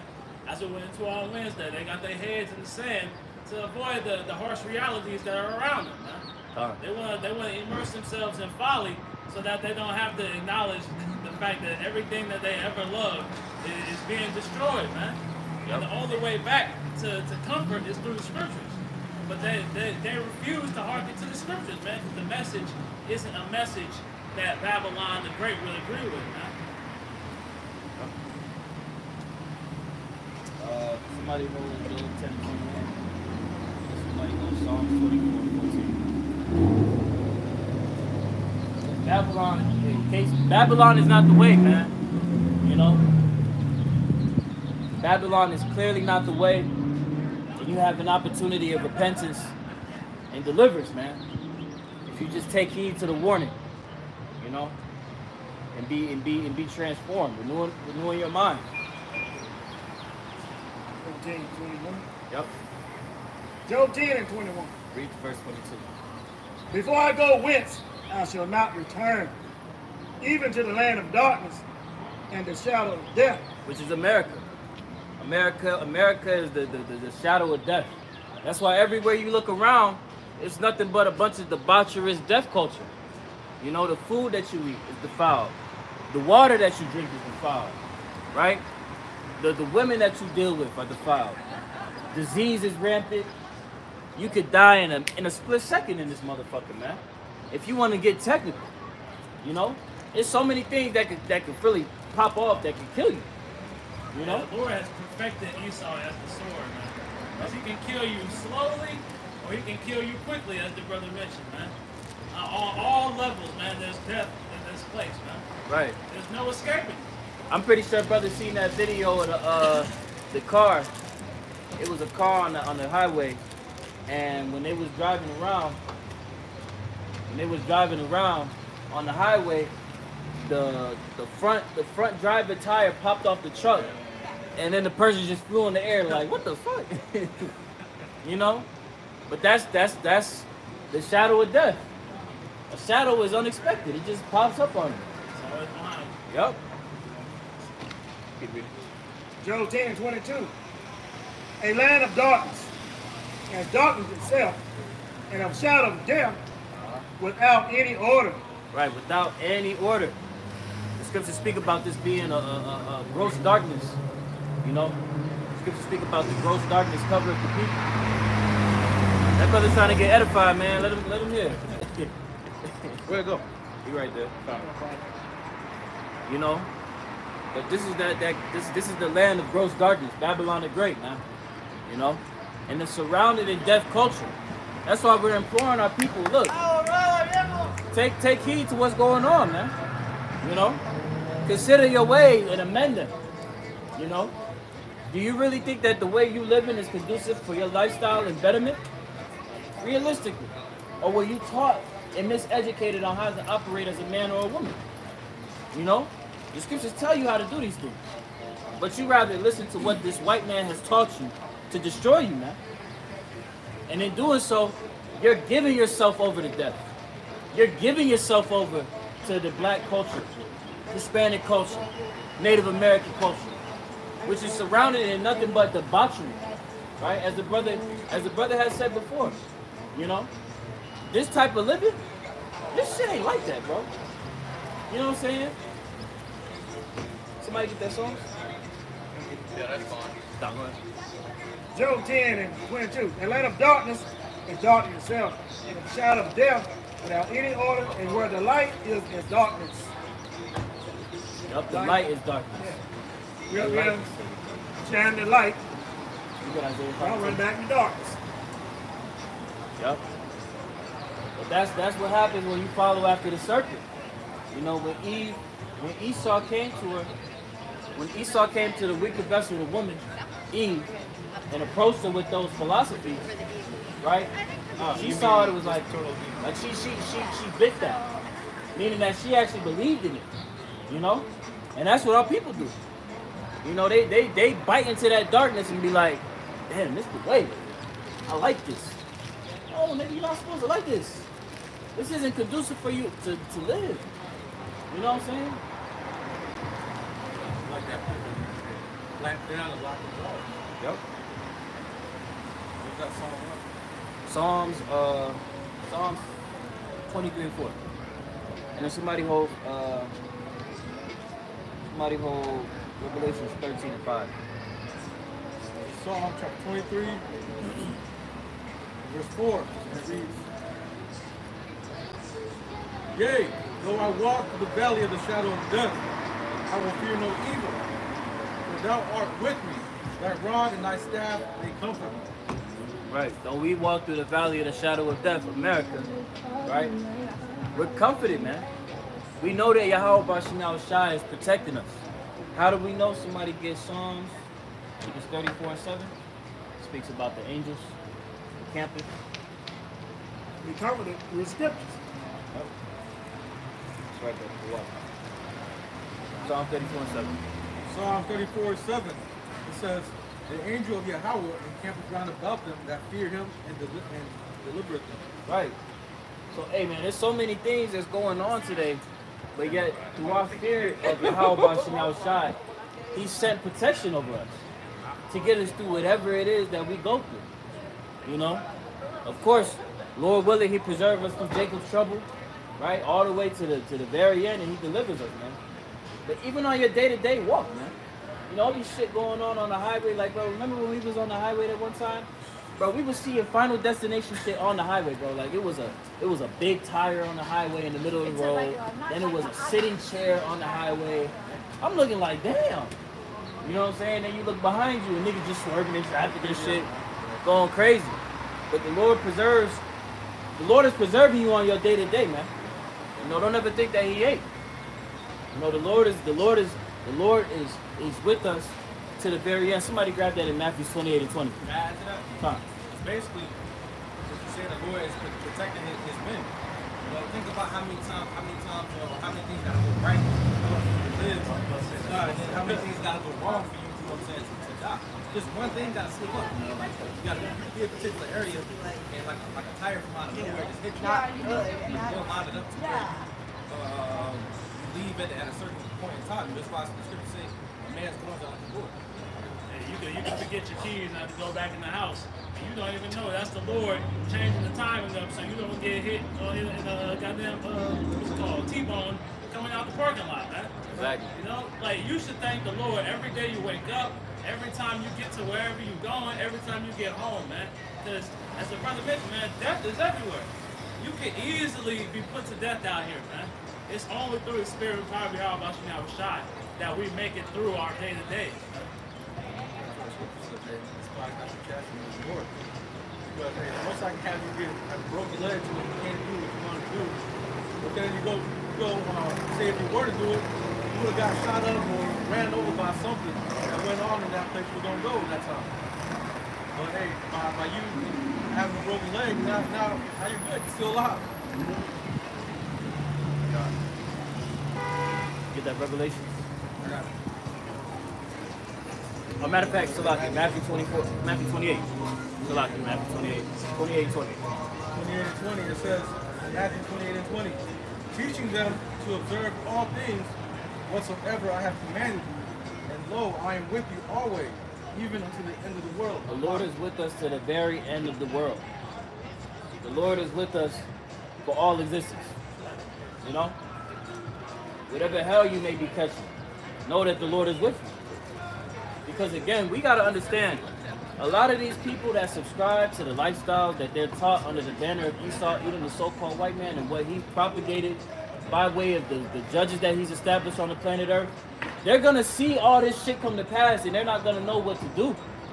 Our people aren't going to know what to do when their reliance in Esau is cut off. All right, because it tells you in Isaiah 30 and 7 that in that day his strength is going to be to sit still. He ain't going to know what the fuck to do. So you damn sure ain't gonna know what the fuck to do. Okay? It's only through Yahweh Bashim Al-Shai guiding us, we will have the understanding and wherewithal and sense to make it through these times. As the brother was saying, you know, the spirit of habit to where you be like, damn, I forgot my key. Damn, I forgot my wallet. Damn, I forgot my book bag. You know, went back upstairs 3-4 times. You know what I'm saying? But the Lord was ultimately keeping you away from something. How much more when we get into full-fledged Jacob's trouble? You know?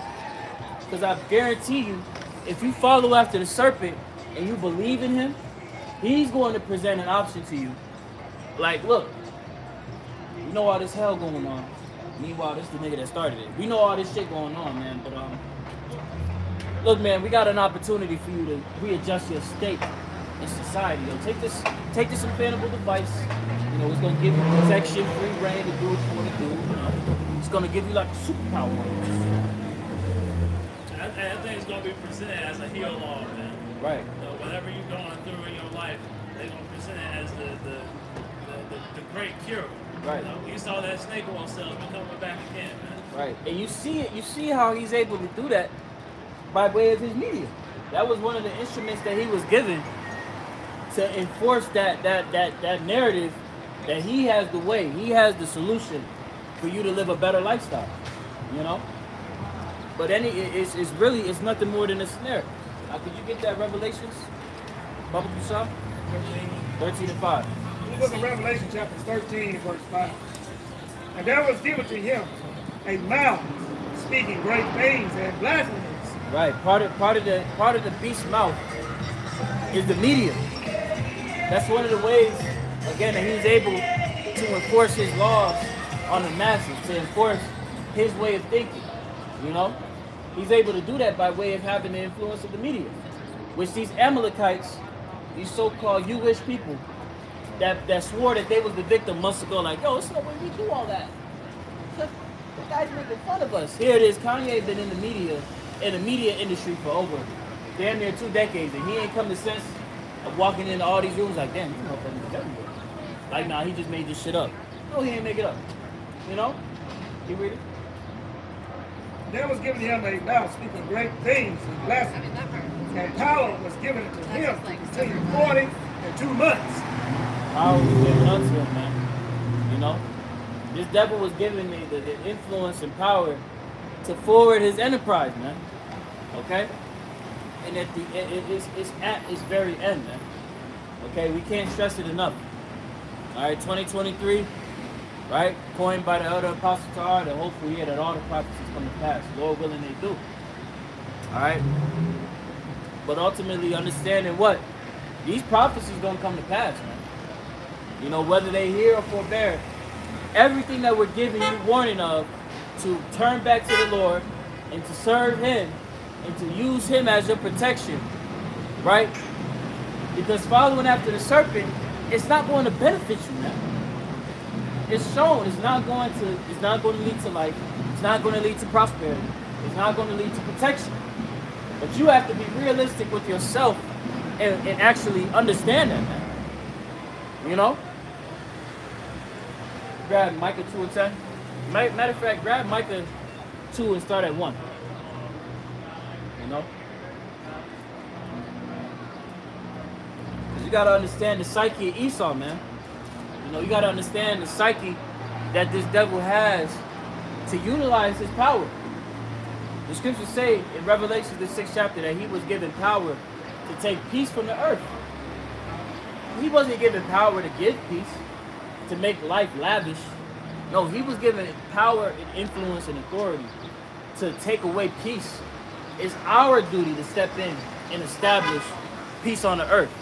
Not Esau, Edom, the so-called white man. You get that, bro? This is the book of Micah, chapter 2, verse 1. Woe to them that devise iniquity and work evil upon their beds. Right. Woe, destruction. All right? These Edomites, these so-called white people, right?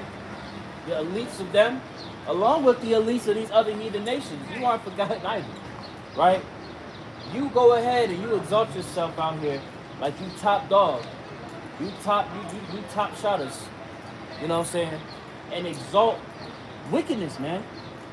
You have the influence to promote righteousness, but it's in your spirit to do elsewise, contrary, man.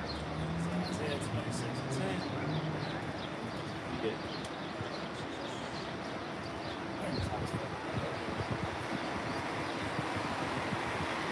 It says Isaiah.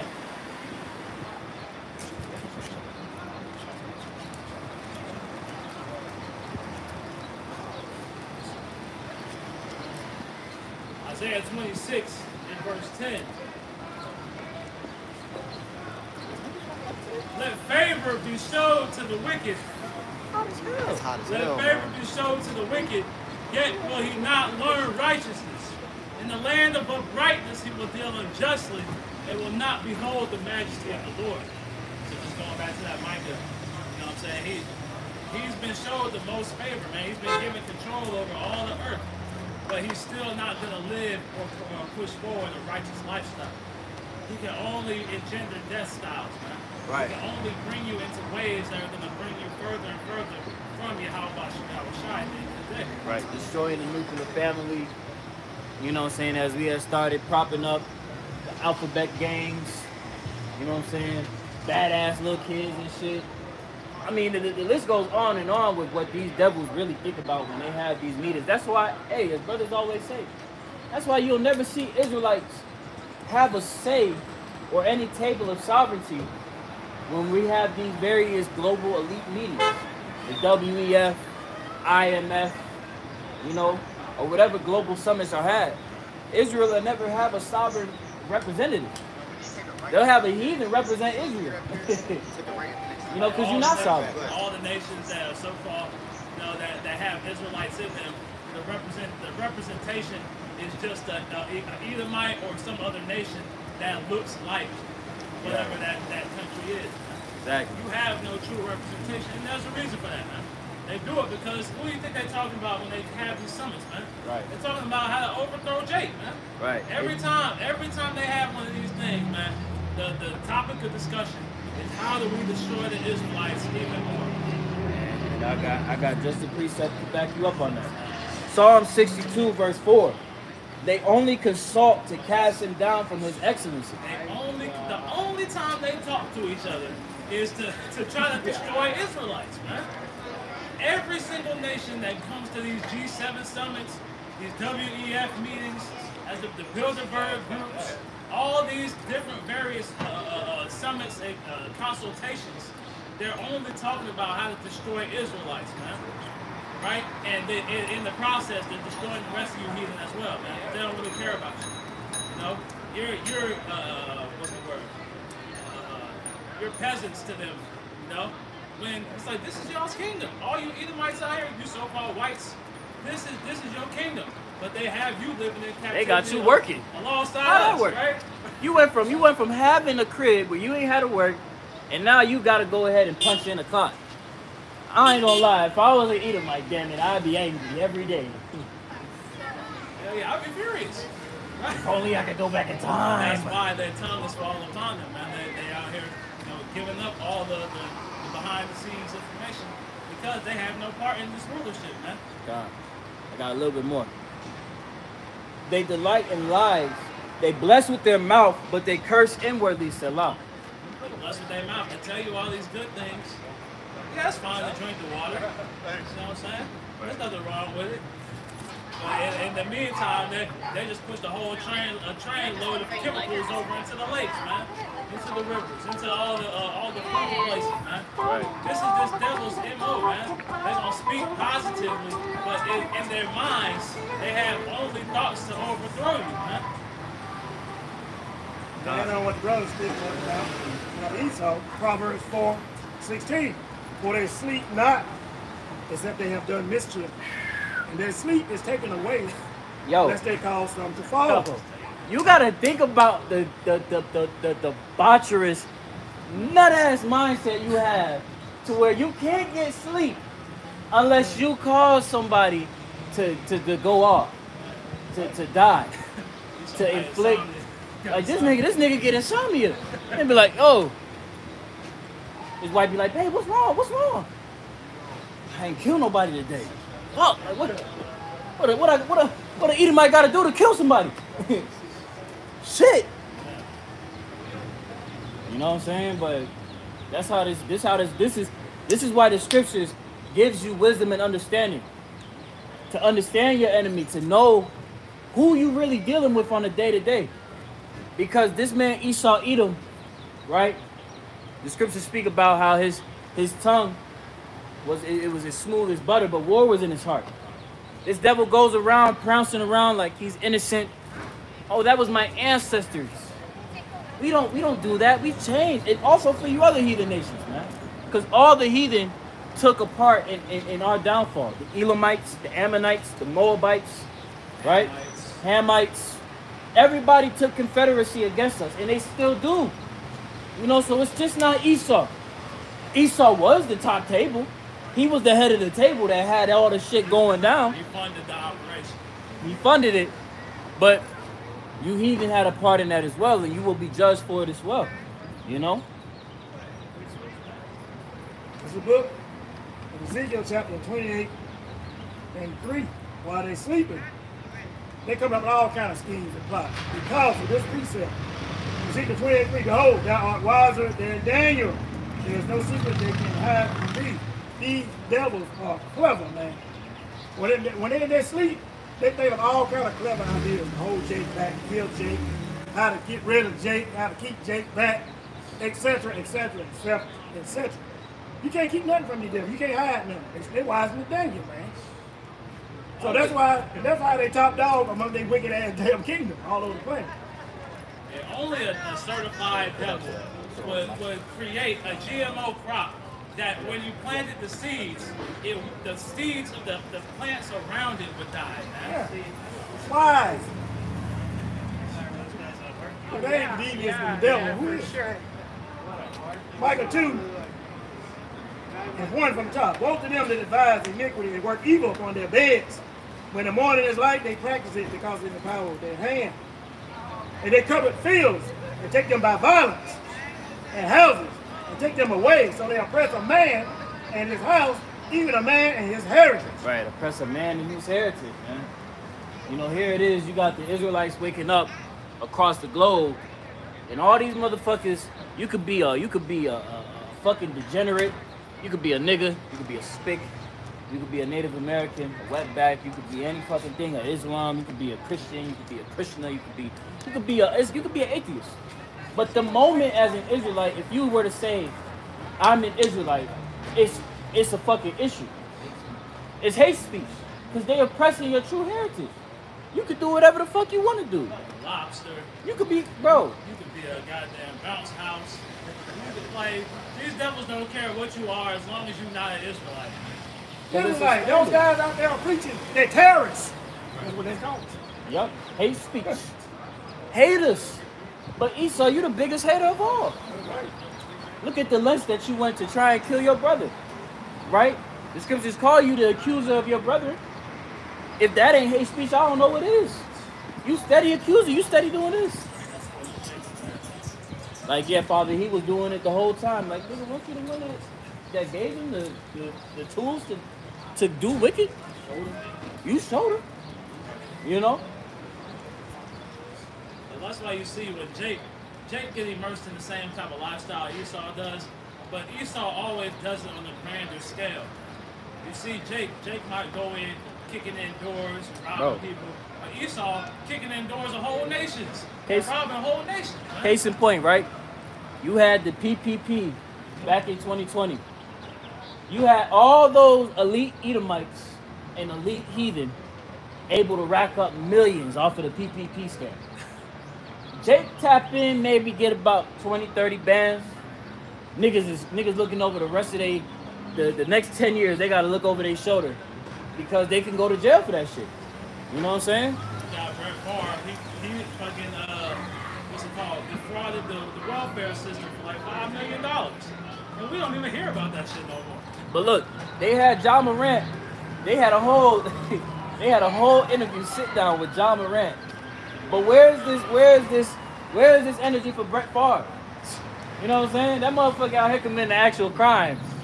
Now, not to discredit that nigga John Morant. He was being a nigga. He was being stupid. But the scriptures say that Esau is not in trouble as other men. You know what I'm saying? Like when it says that he's not in trouble, he is in no trouble, man.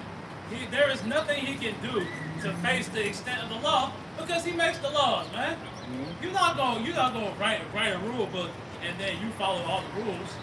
You're gonna write something and then you be like, you know what? When I do this, I'm just gonna act like this don't exist. That's what Esau Edom does, man. He has a law within his own penal system that he abides in. Right. You know. It's what they say is two legal systems. Yep. I'm not mistaken that John Morant thing is a humiliation ritual, but it's sad that Jake gotta settle out just to do something in Esau's society. But see, that's what you gotta do under the banner of Esau.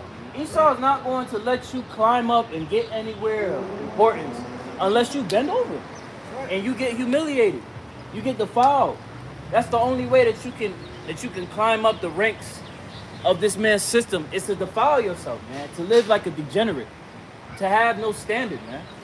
That makes you wonder what, Jake, who don't have any scandals going on in the public eye that are in high society, what have they been doing behind the scenes to maintain themselves in this upper echelon of people, man? You see people like Denzel Washington or LeBron James or Samuel L. Jackson who don't have any real big scandals. They're probably doing the most devious, degenerate things behind the scenes in order to stay in these high estates, man. Right. Because Esau truly hate Jake, man. He hates you other nations too. Genesis 27:41. And Esau hated Jacob because of the blessing whereas his father blessed him. See, he hates Jacob. And the 12 tribes on this chart, he hates. That's Jacob that he hates. And Esau said in his heart, which in his mind, while he was at the funeral, the days are more than my father's at hand, and then I will slay my brother Jacob. And he been doing it ever since. He hates you, Jacob. I don't care how much you suck up, kiss up, how much money you got. These damn devils hate you. And you other nations, they hate you, but they hate Jacob more than they hate you. That's why you're over Jacob. They hate you, but they hate us more. That's why they give them the bodegas and the Chinese restaurants. And they give them all these financial subsidies and things of that nature when they come to America. Because as much as they hate them, they know they can use these other nations to bring us even lower. Right. The enemy of my enemy is my friend. They just using them, you know. But ultimately, all of them are our enemies, man. That's why all of them are going to be put into shackles. Could somebody grab Revelations 13 right quick, Baba Kushab? Revelations 13 and 9. You almost lost it, brother. Revelation 13 and 9. And read, if any man have an ear, let him hear. If any man has an ear, let him hear. If you have understanding, take heed to what's being said. You hearing, brother? Yes, sir. Come and listen then. Verse 10. He that leadeth into captivity shall go into captivity. He that leadeth into captivity shall go into captivity. Who put these people into captivity on this sun? White people. White people, but you know that there was also other nations around the earth that took confederacy in that as well. You know, you had the so-called Arabians that took part in it. You also had the so-called the Dutch, the Spaniards, right? Everybody took confederacy, and the so-called Africans took confederacy and putting these people into shackles and enslaving them. You know. I'm gonna say the so-called Jews, they funded the whole operation. In other words, all the nations on earth had a hand in putting up a slave. Yeah. Chinese, Japanese, Everybody. Yeah. We broke away from it. Yeah. We were taken from our native lands. They stripped us of our heritage. What we read here right now is justice.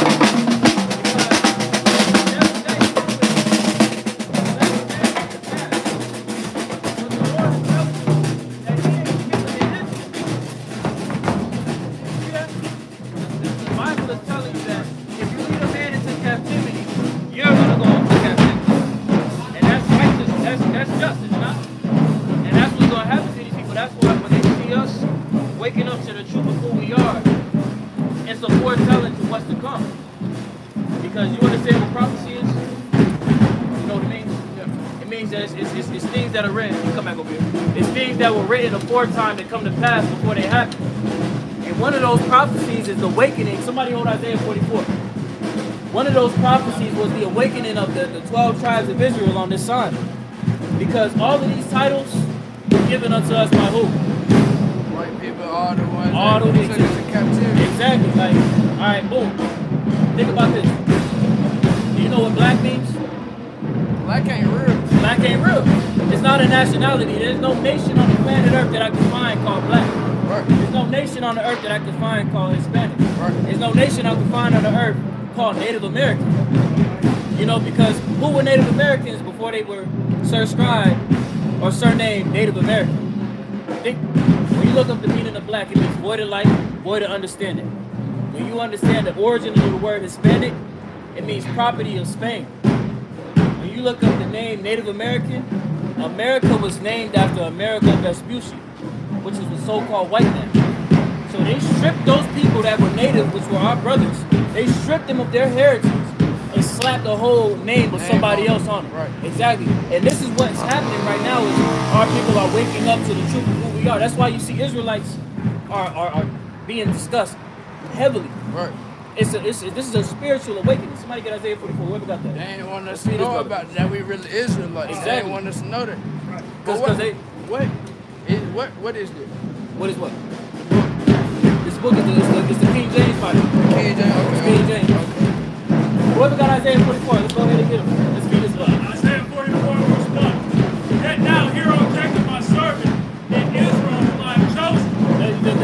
Israelites were chosen by the Most High. The Most High's name is a Hebrew name, and his name is Yahweh. Now, it's not Yahweh. When you look into the ancient Hebrew, there were no E's, there were no O's, and there were no U's. Okay? Correct me if I'm wrong. So Yahweh, when you look up the Tetragrammaton, which is the ancient Hebrew, how it was written out, it's Yahweh, meaning he exists. And his son, the one that the world ignorantly calls Jesus Christ, his name is Yahweh Shai, meaning he delivers. Okay? Keep feeding that brother. This is the promise that's given to us. We were chosen. That I made thee, formed thee from the womb, which will help thee. Fear not, O Jacob, my servant, and thou Jeshurun, who I have chosen. For I will pour out waters upon him that is thirsty. Yep, pour out waters. Truth, wisdom, knowledge, understanding. Keep reading.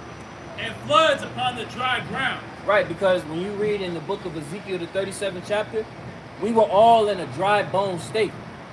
That's pretty much an analogy to our people being in a state of not understanding who they are. How we is now. Exactly. Like you look around and you see niggas today, you be like, damn, they be on some nut shit. I seen a video. I don't know if you heard about it. There was this rapper.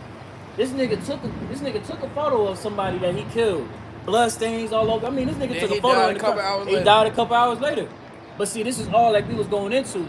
This is all because they're byproducts of what this devil Esau Edom, the so-called white man, their name was Esau according to the Bible. They're the nation Edom. What he taught us and what he wanted to enforce and promote to us is nothing but fucking degeneracy. And he will never allow you, or he'll try to not allow you. He'll put a front in front of everything to try and sway you from coming back to righteousness and acknowledging your legacy, bro. Because we come from a strong legacy. We talking about King David, King Solomon. You know what I'm saying? The Lord and Savior Yahweh Shai himself. That's the bloodline that we talking about, bro. Think about the power associated with that, bro. You know what I'm saying? Yes, it is. Keep reading that. I will pour water upon him that is thirsty, and floods upon the dry ground. I will pour my spirit upon thy seed, and my blessing upon thine offspring. And they shall spring up as the grass, as willows by the watercourses. Right. The uprising of our people coming back to their heritage of who they were. The people, it's a saying in the world, how can you know where you're going if you never know where you came from? That's why a lot of our people, they subscribe to all manners of shit because they trying to figure out who they are. You know what I'm saying? Keep reading that. One shall say, I am the Lord's. One shall say, I am the Lord's Yahweh. Keep reading. And another shall call himself by the name of Jacob. One shall call himself by the name of Jacob. This is real life prophecy that we reading that's playing out on the earth today. Keep reading. And another shall subscribe with his hand unto the Lord and surname himself by the name of Israel. Israel. You know what Israel means in the Hebrew? It's Yasha Allah. When you break down the word Israel in the Hebrew, Yasha Allah means he is a prince of the power. We talking about a legacy that they really tried to sever from us because they understand the power that's associated with that. You see what I'm saying? So that's why, all right, brother. That's why they try to go to the lengths that they do with promoting nothing but degeneracy and wickedness amongst our people because they understand the power that's associated with us operating on the vibration of righteousness. Case in point. Who is the person that's the forefront for all the bullshit you see happening on the planet Earth? Who do they use? President, all these different white people, everything. But who do they? Okay, that's valid. But when these people want to try and promote an agenda, who do they get? They're gonna get these people on this sign right here, because our innate ability as Israelites is to have influence. Now. Pretty much like if you look at like HIV PrEP pills, they use for that. They use for wickedness. Oh yeah. They use us. They use us. All TV commercials. Yeah. All on the radio. To promote all the bad stuff. Bro, when they was giving out the jabs, bro, they was giving out like actual like drug dealer commercials talking about some bro. I be on the street every day, you know, moving my way because I got to. Like niggas had a whole advertisement on TV. What's his name? Juvenile out here making raps about it. They got Run DMC making raps about it. Just because they know that our people are influential. Now, if we're doing something, the rest of the world is going to want to do it. Right. And the scripture's talking about we're the salt of the earth. We give everything flavor. You know?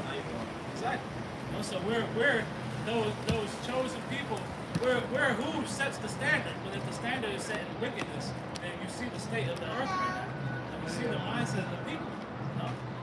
What are they doing? What's the water? It's Isaiah 40:46. Thus saith the Lord, the King of Israel, and his Redeemer, the Lord of hosts. I am the first, I am the last, and beside me there is no God. So there's only one God out here, man. The God of the Bible, Yahweh, and his son Yahweh. You know?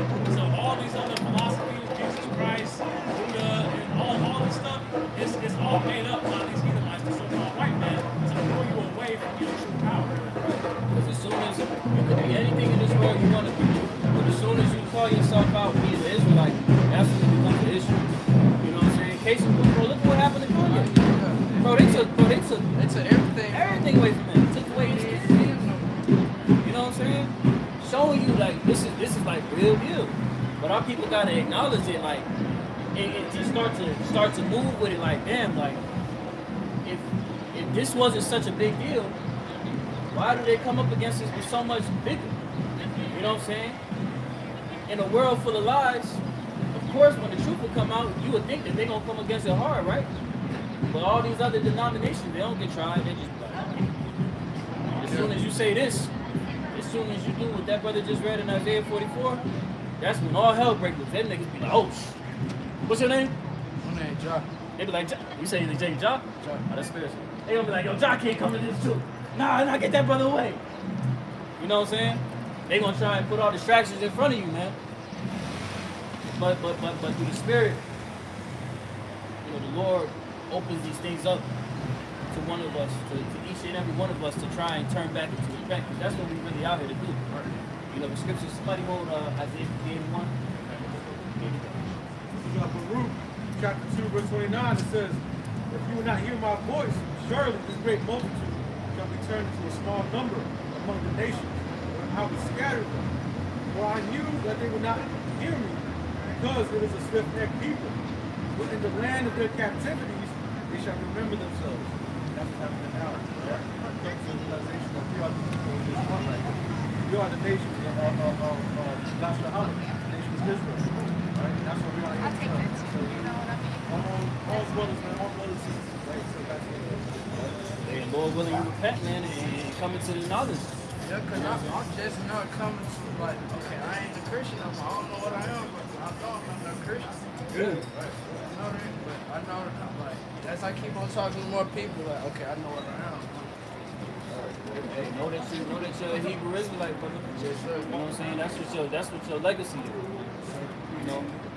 Deuteronomy 7:26. For thou art a holy people.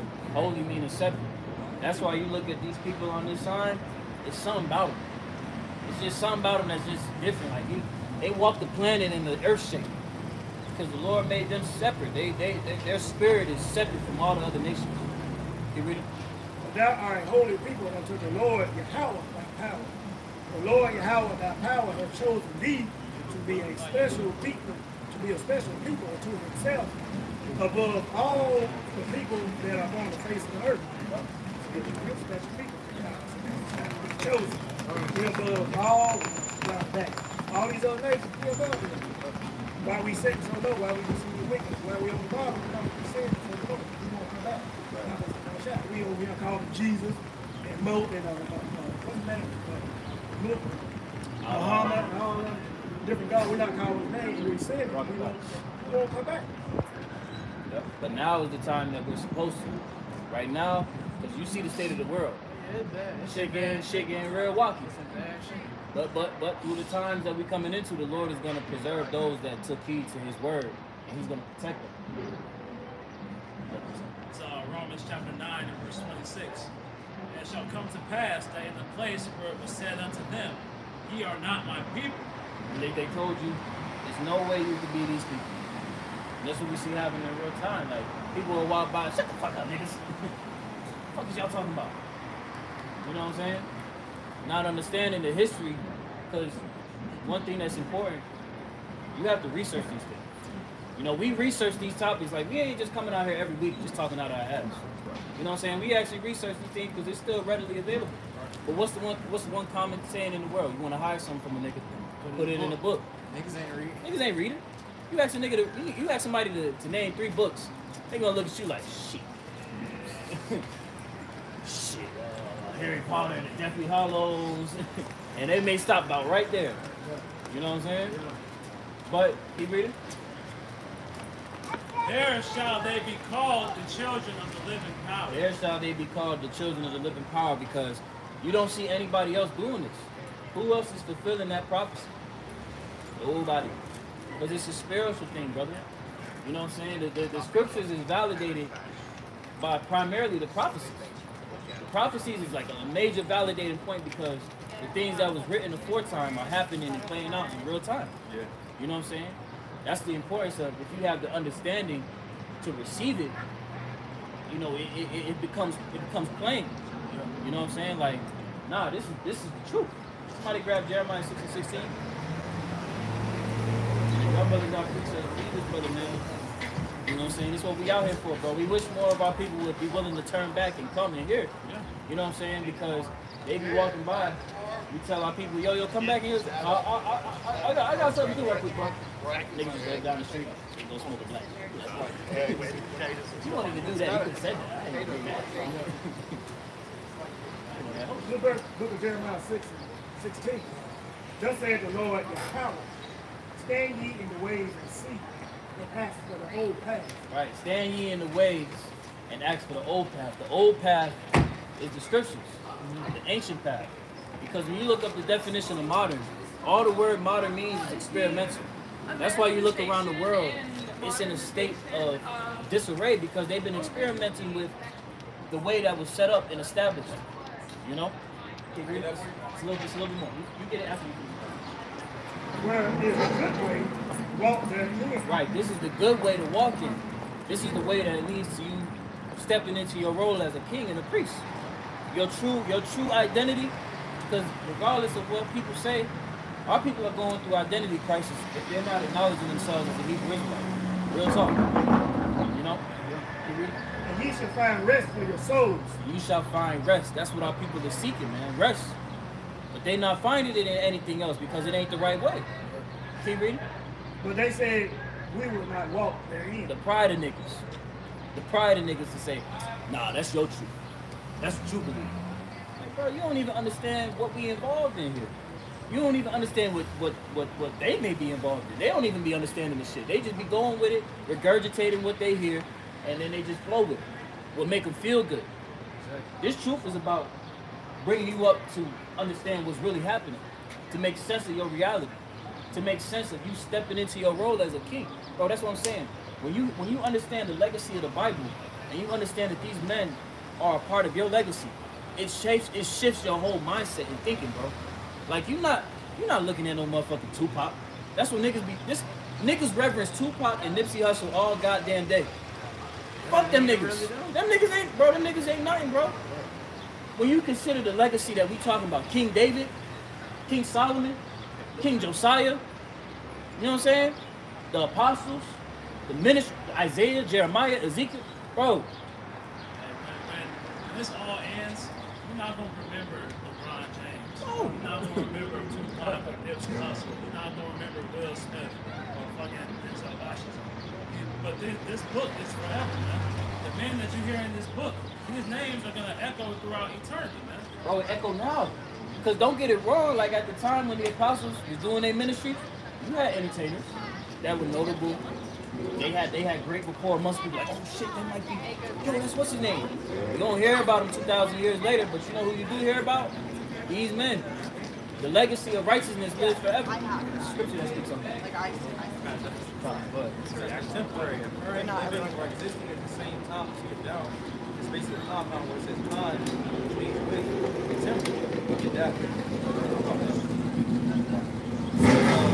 Worldly secular, the rest of it is earthly, temporary.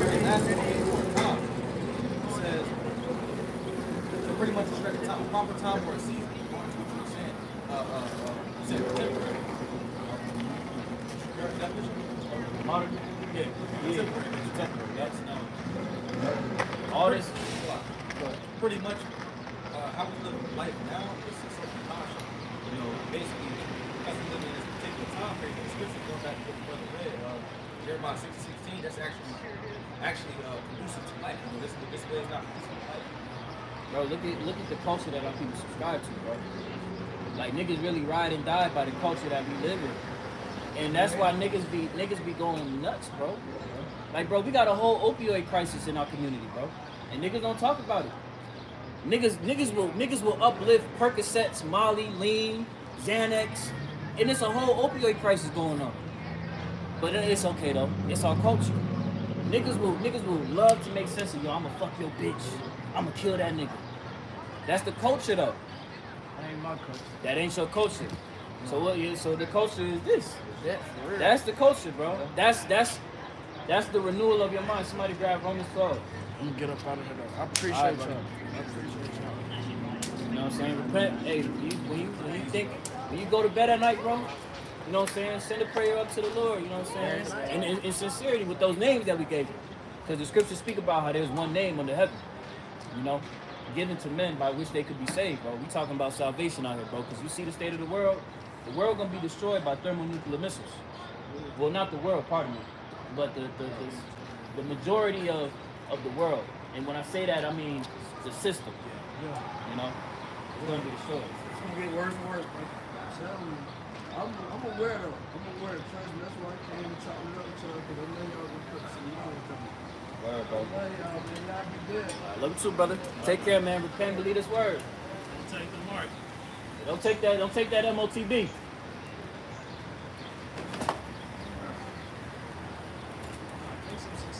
Yeah, he do. You know, Jake was listening. You know, that's what matters, man. You know, we're supposed to keep silent. You know what I'm saying? And actually hear things out as opposed to that nigga from Nigby. Fucking nigga. Whatever precepts y'all got, we can go back to that Micah 2. The book of Micah 2 and verse 3. Start back in 2. These are the Edomites, so-called white men. And they covered fields and take them by violence, and houses, and take them away, so they oppress a man in his house, even a man in his heritage. You jump down to verse 10. Verse 10. Arise ye, and depart, for this is not your rest. Right. This isn't our resting place. So, if you think that Babylon is your resting place, you're sorely mistaken. The way how this society operates, it's not conditioned to go on forever. It's one big experiment to try and make you think that this place that you live in is conducive to life itself when it's not. Not even thinking about the people, but look at the state of the world operating under this modern day way of living. This shit is done. This shit is screwed, bro. You can't even breathe oxygen without it being fresh. Without it being polluted. I went to the store the other day, bro. I went in the Food Lion. They had oxygen cans for sale, bro. $20. They know how destroyed this place is. Niggas breathing oxygen from a can. Like, bro, this is crazy, bro. The air is destroyed, the people are destroyed, the food is destroyed, the water is destroyed. You're not supposed to be walking around on goddamn bricks and concrete all day, man. It's destroying your bodies. That's why we need new bodies. But this whole land has to be completely uprooted from its foundations, man. That's why brothers is so fervently pushing this word, man. Because we hasten to come to Yahweh Hashem Yahushua. Really, knowing you're a Israelite is not the end all be all. You know, we're doing this for a higher purpose. Salvation. You know, and the heralding of the kingdom. Right? The coming of our Lord Yahushua, destruction of this place, man. That's what's coming. Right? Pretty much I'm about to say pretty much the state of the world. You see, because the world, is for us to be back in power. Get that. Matter of fact, I grab it. Somebody grab the one in Romans. I'll flip that with Isaiah, and then we'll go into the Romans to show how urgent it is for us to step into that position. You know? Hey man, it's all about the legacy, man. The legacy that we're supposed to step into. Israel isn't willing to step into it because they don't see themselves past Babylon. They're fine with being a homeborn servant, but you're the one that's supposed to have a homeborn servant. You're the one that's supposed to have sovereignty to govern the earth in righteousness. There is no vision, people perish. That's right. If you can't see yourself as a ruler, if you can't see yourself having slaves, if you can't see yourself being a king, being of the highest order, underneath Yahweh Shai, man. If you can't see yourself in these places, then you don't deserve to come on that first go around, man. You know, and that's the majority of our people. They can't see because they've been so indoctrinated in the ways that Babylon the Great has pushed forward. Esau has done a very, very good job of destroying the minds of Israelites, man, and putting them into this docile state, man. So that's why the Lord has to completely send a factory reset on the majority of Israelites right now. This is Isaiah chapter 24, verse 4. The earth mourneth and fadeth away. The earth, Salakia, the world languisheth and fadeth away. The haughty people of the earth do languish. The earth also is defiled under the inhabitants thereof, because they have transgressed the laws, changed the ordinance, broken the everlasting covenant. And who did that? Esau Edom. When Esau Edom came into power, pursuing the Revelation 6:4, Esau Edom is that red horse. It was his job. He was given dominion over the earth to take peace from the earth, to change things upside down, as the brother had read earlier. Surely your turning of things upside down shall be esteemed as the potter's clay. You were made for that purpose, nigga. Esau Edom being all proud and shit. I'm my own. I'm self-made. Oh, you not? you were put in that position, and now you're about to be removed out of it because you've served your lot. You did what you were supposed to do. Esau was just a throwaway weapon, man. You know, he was the weapon the Lord is using to judge 2/3 and just to judge 2/3, really, man, because the rest of these heathen are inconsequential. The Lord is using this weapon. He's gonna accomplish that, and once that's done, he's gonna throw it away, man. He's gonna completely do away with Esau Edom, and as the brother said, they serve their purpose. You know, they're of no use outside of to engender death and wickedness, man. So once that's done, they're gonna be completely done away with after they serve their long, hard 1,000 years of captivity.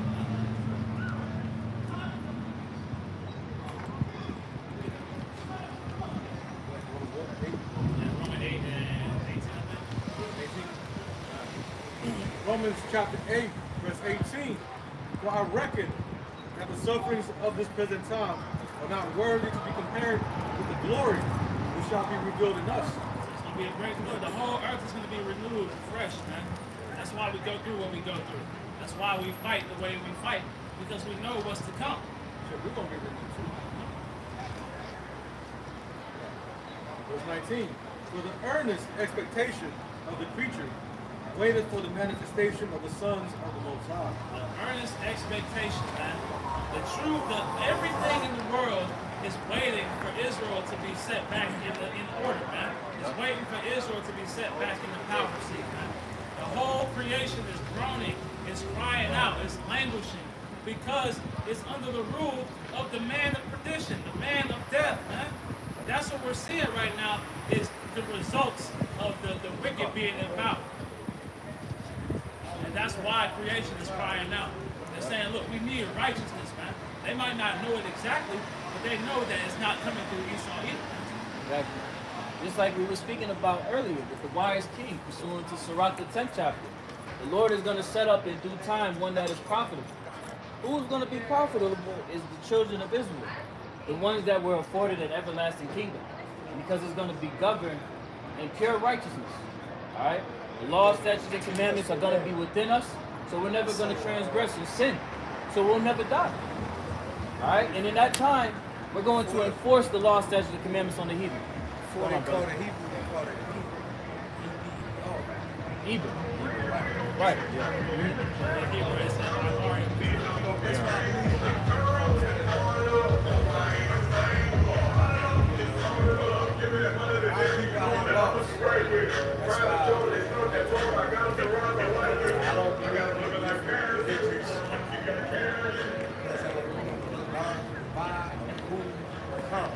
Exactly. It's not real. It's not all those variations and all them shits is idolatry, man. Fake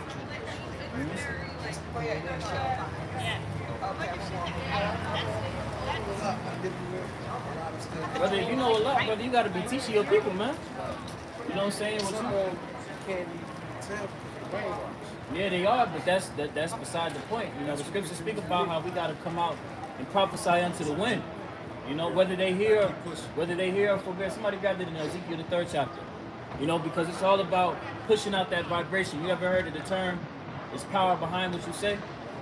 We're literally chanting down this man's kingdom. You know what I'm saying?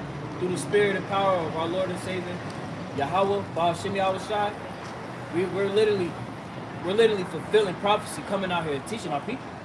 You know, just because that, like as you said, you woke up to the truth, but you saw somebody teaching the truth. Imagine if they took on the notion of, well, damn, niggas is hard. Would you have known who you were?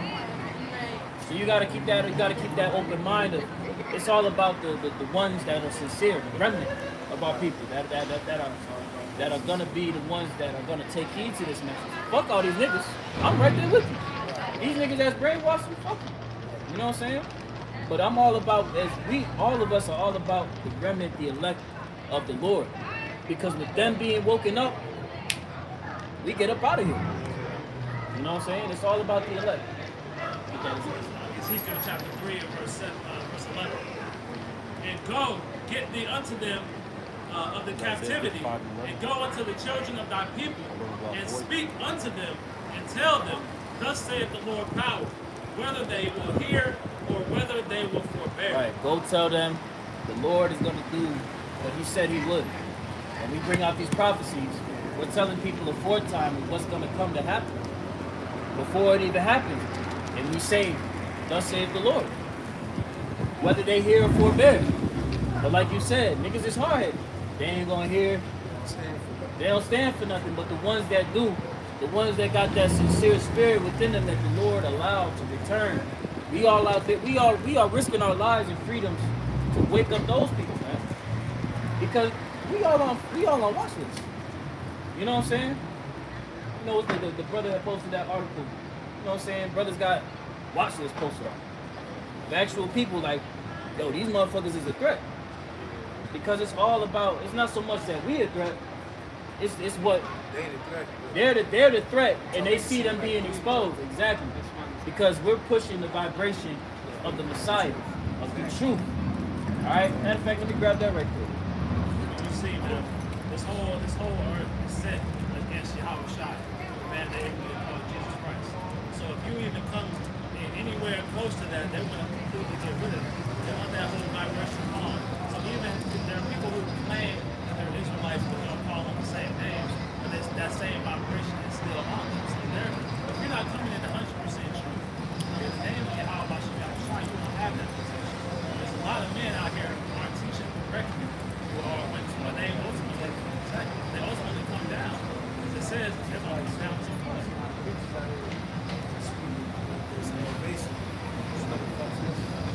That's where you walk away from the first power.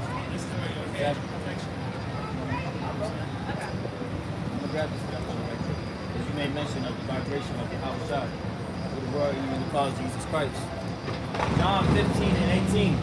If the world, this is him speaking, Yahushua, read that.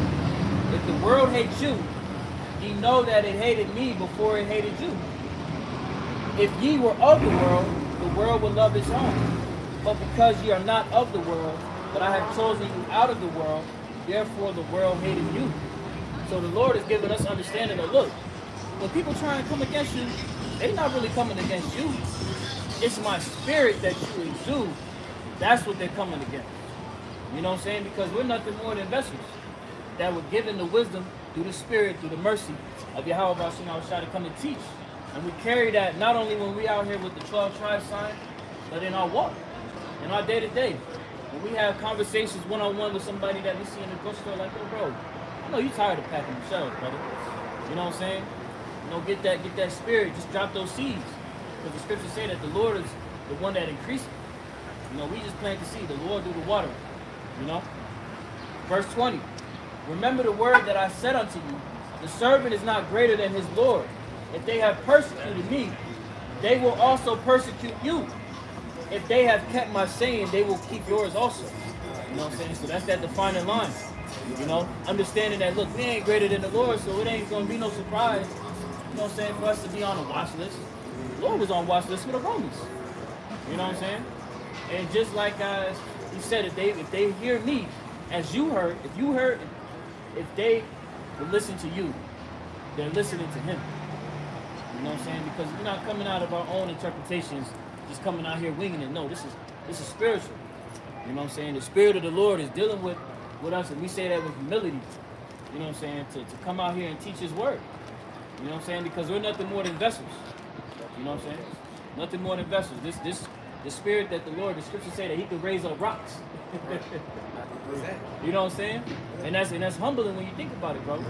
So for you to have that wisdom that you say you have, brother, you know what I'm saying, apply it, you know, try and speak that wisdom into a brother, man. You know what I'm saying? Impart that wisdom so it can spark change in their mind, bro, because that's what it's all about, bro. We're trying to be better, bro.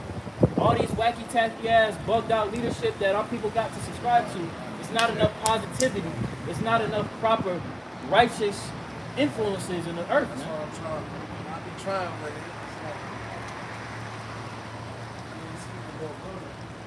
Dealing with the same one. Brother, you Just say, don't let the incredulity and the unbelief and the trouble that speak against you. So you gotta keep pushing regardless of what they think. Regardless of how they feel, regardless of what their opinions are. If they don't believe, it doesn't matter. That's no consequence to us. You have to push the word so that you can get that load off of your hands. Right. You know? You don't stop dealing with them to God try to get it through. Nah, brother. Hey, look, we all been there. We all done told people that we was close with in the world, like, yo, bro, we Israelites. You know what I'm saying? Break out the whole history. You know, go through everything. On Facebook. Mm-hmm. Yeah, I got it earlier. But people ain't gonna take heed to it, because you got to realize it's going to be an overwhelming. It's going to be. My aunt, posted a white Jesus at that.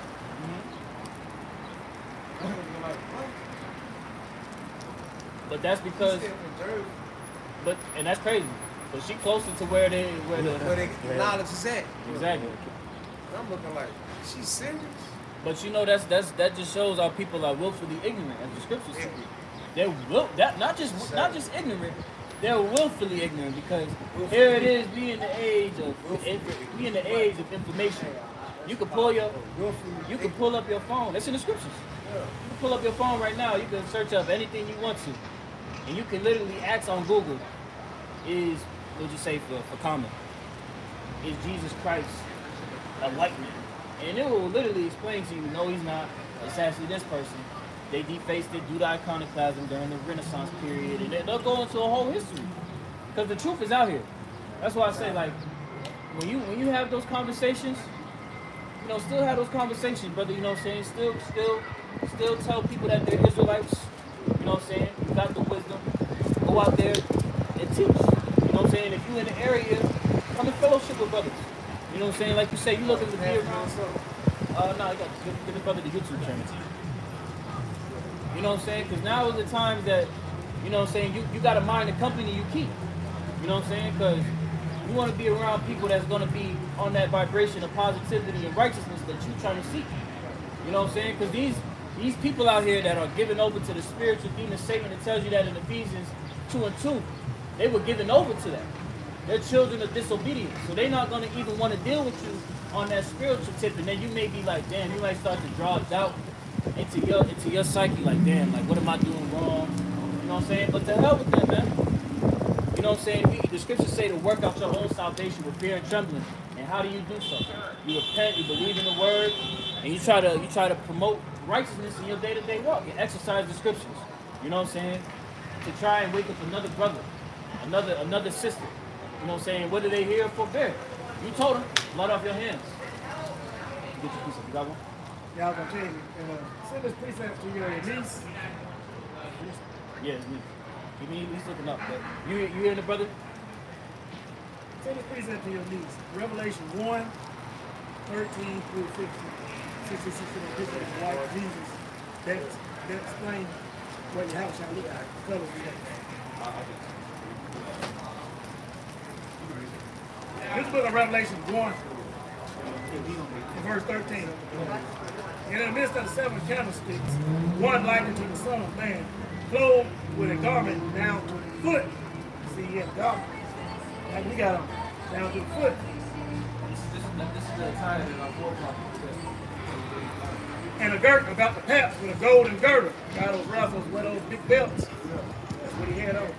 With this garment, with a girdle.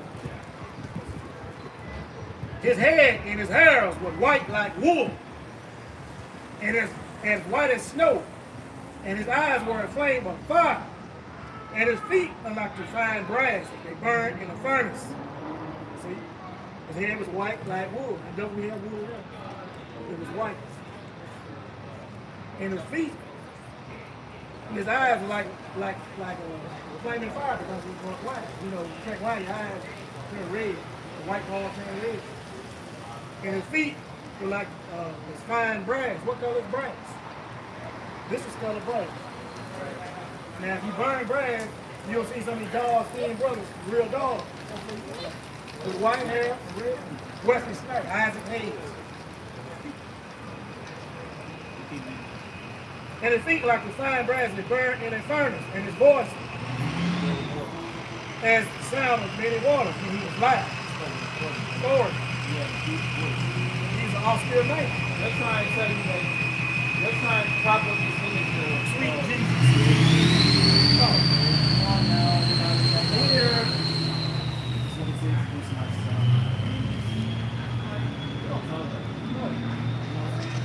When he was on the scene, I forgot the scripture that he was like, he was coming. He wasn't coming. Meaning he had a rough look. Because you got to think about the stress that he had to endure for those 33 years. He's literally aware of what he's about to go up and do, while still having to teach, having to be belittled by his own people that he's fighting to save. You know what I'm saying?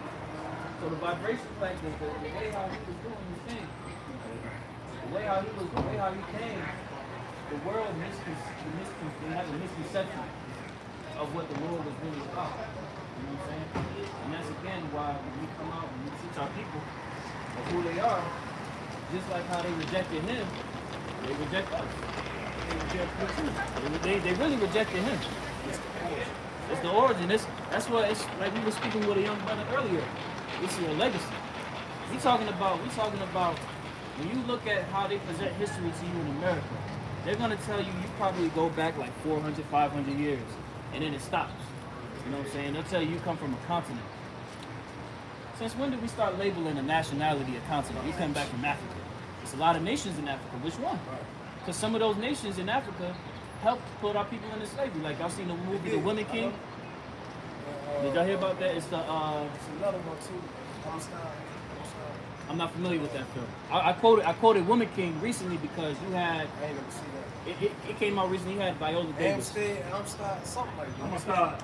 But I referenced that film because you had a lot of those people in that tribe that were involved in our slave trade. That's why you had Lupita pull out the film. But she was like, she found out the history of that tribe and that it enslaved our people. You know what I'm saying? And when you reference our history, the history of our people is a strong legacy. That's why they try to sever it and they keep it away from us so hard. And they'll promote nothing but wickedness because we hold a vibration of influence. When we push wickedness, we go above and beyond. So how much more righteousness?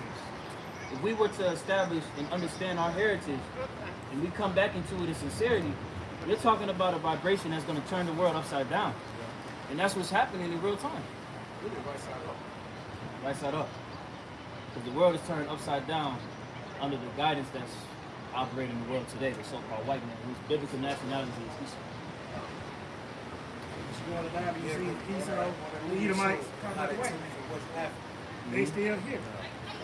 The Greeks, the Romans, they're the ones that hung the Yahushua on the cross, the white man.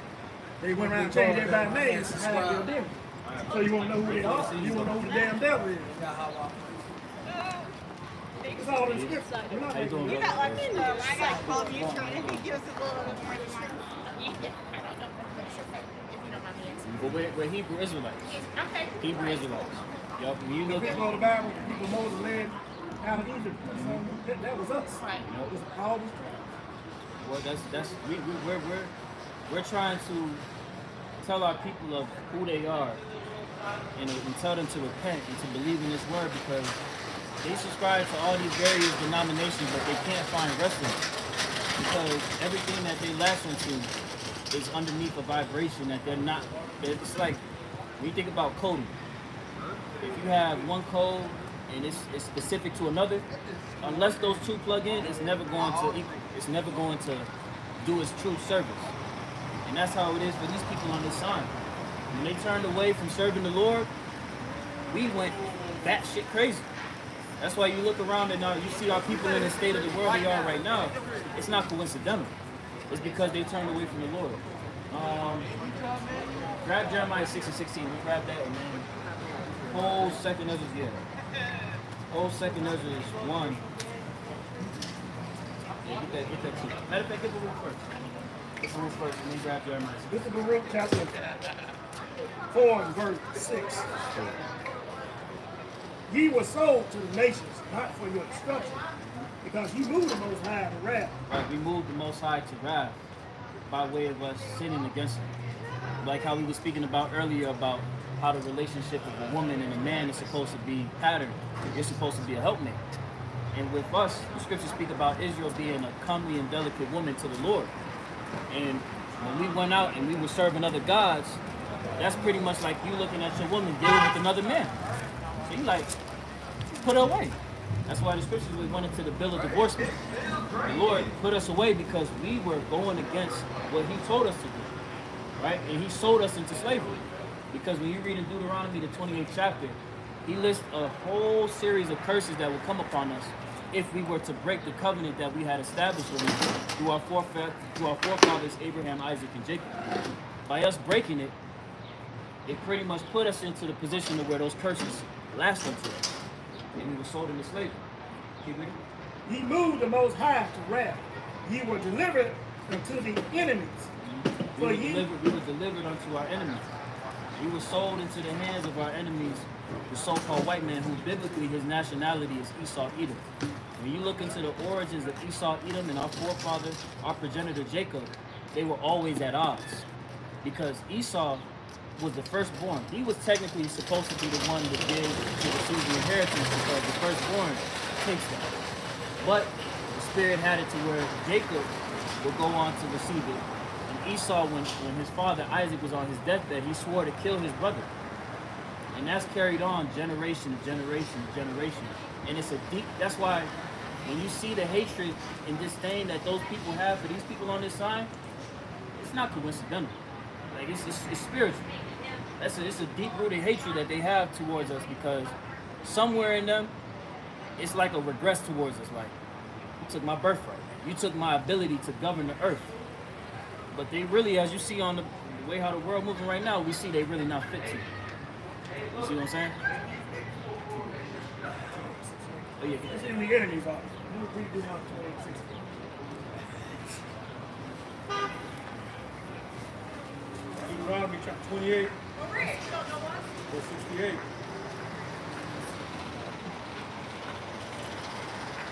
Deuteronomy 28:68. And Yahweh shall bring thee into Egypt again with ships. Right, now let me stop right there. When you look at Babylon the Great, which is America, the Revelations, it references it as spiritual Sodom because of the lewd sex acts that happen here, as well as spiritual Egypt. Now, when you reference Exodus, the breakdown of the word Egypt is the house of bondage, Mizraim. So, the Lord will bring us into Egypt, bondage, once more with ships. When we went into Egyptian captivity the first time, we didn't go into there by ships. See, a lot of people that we interact with, they'll try and say, oh no, you can't say that. Show me where America is in the Bible. Spiritually, America carries on the same doctrines and philosophies as Egypt did. That's why when you look around and you see these various obelisks, like if y'all go around the corner to the courthouse, you'll see there's an obelisk, as well as in DC. Those all came back from Egypt. So America has adapted that spirit of Egypt, and it's synonymous with the house of bondage. Because these people were enslaved here. You read it? Verse 68. And Yahweh shall send thee into Egypt again with ships, by the way whereof I spake unto thee. Thou shalt see it no more again. And there you shall be sold to your enemies for bondmen and bondwomen, and no man shall buy you. But no man shall buy you, meaning no man shall save you. Because the scriptures is going to tell you, as the brother's going to read, we're still in our captivity. They just finessed it to where they made you think. They gave you the illusion of freedom. But they didn't give you liberty. They didn't separate you from this man's penal system, penal code, and allow you to practice the law, statutes, and commandments that you were supposed to, because they understand what will happen if that took place. You know what I'm saying? Read 8. Behold, we are yet this day in our captivity. Scriptures is telling you we are yet this day in our captivity. Again, they made it seem like, you know, we're okay. They created the Maya Angelou spirit. It's still our rise. Like, damn, how long are we gonna keep rising for? All right, now I'll take care of it. I'll take care of it. Thank you, bro. All right, y'all. Nah, it is, brother. Shalom, brother. You stay in the area, brother? I'm from Monroe. From Monroe? Okay. I'll be down there. Y'all be down there? Me and my friend just came from the Greens together. With the forces, man. That's awesome. Word. Hey, Rocky Bay outside, man. That's beautiful, brother. You know what I'm saying? Who you be learning from? Honestly, me and him were just reading the Bible. We were just back to back. Word. We try to teach ourselves. Word. Hey, well, you know, the scriptures speak about you gotta be taught. You know what I'm saying? So, you know. You got. Oh, hey, that's the spirit.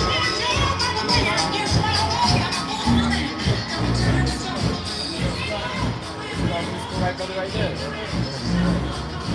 It's right. That's right brother over here, man.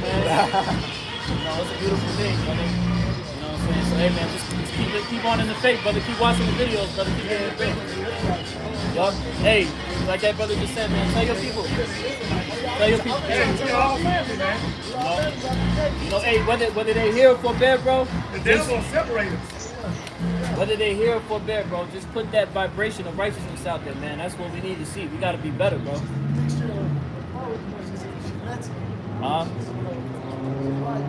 On what side? Your father, your dad is white? Oh, well then you follow after your father. Matter of fact, grab that. Just for edification, Numbers 1 and 18. Because that's one thing that you gotta understand too. They teach you about mix. You know, it's really all about the seed. Cause like if you take a seed, I could take an orange seed. I could take an orange seed and take it and put it in Africa. That seed is still gonna be the same seed. Versus even if I put it in America, it's still gonna be the same orange. You get that, bro? Numbers chapter 1 and verse 18. And they assembled all the congregation together on the first day of the second month. And they declared their pedigrees after their families. They declared their pedigrees after their families. By the house of their fathers. By the house of their fathers. So it all goes back to the father. So you an Israelite. You know? That's what I'm trying to tell you. Nah, for sure, brother. We joke around sometimes, you know, Gentile. Jesus. It's just an inner joke, you know what I'm saying? Hey, shalom, brother. Hey, stay safe. I got a point on that too. You just got that number. Spiritual that. Hey, man. I'll tell you that at the camp, bro. When you go into the word house, it's by Yah, Hebrew. It says house, dwelling, habitation. It says place, receptacle, home, house as containing a family, household, family. Those belonging to the same household, family with descendants as organized body. So it's spiritual that it's a masculine now because you rob from your father. That is what pertains to seed. Go with your father is. Well, what your father is, man. You know, it's all about the seed of the man. You know, the women that he deals with, he's still going to go back to that seed line. You know, I claim yeah, all right, cool. Go back to that. Look at the book of Micah, chapter 2, verse 10. Arise ye and depart, But this is not your rest, because it is polluted. It shall destroy you, even with a sword destruction. It'll destroy you even with a sword destruction. You know, so if the ways of the serpent don't get you in some form and fashion before the nuclear destruction, because that's ultimately going to be the end all be all, right? The sword destruction, those nukes going on, right? But this serpent has laid way to all manners of ways for Jake to be caught up and killed, you know? So ultimately, the way of America, the way of Babylon, the Edomite hegemony, the power structure, is designed to destroy our people. All right? Again, somebody grab Amos 3 and 3.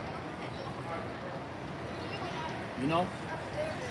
We are meant to operate in this man's system. It's not conducive to life. It's not conducive to righteousness. People shun righteousness, man.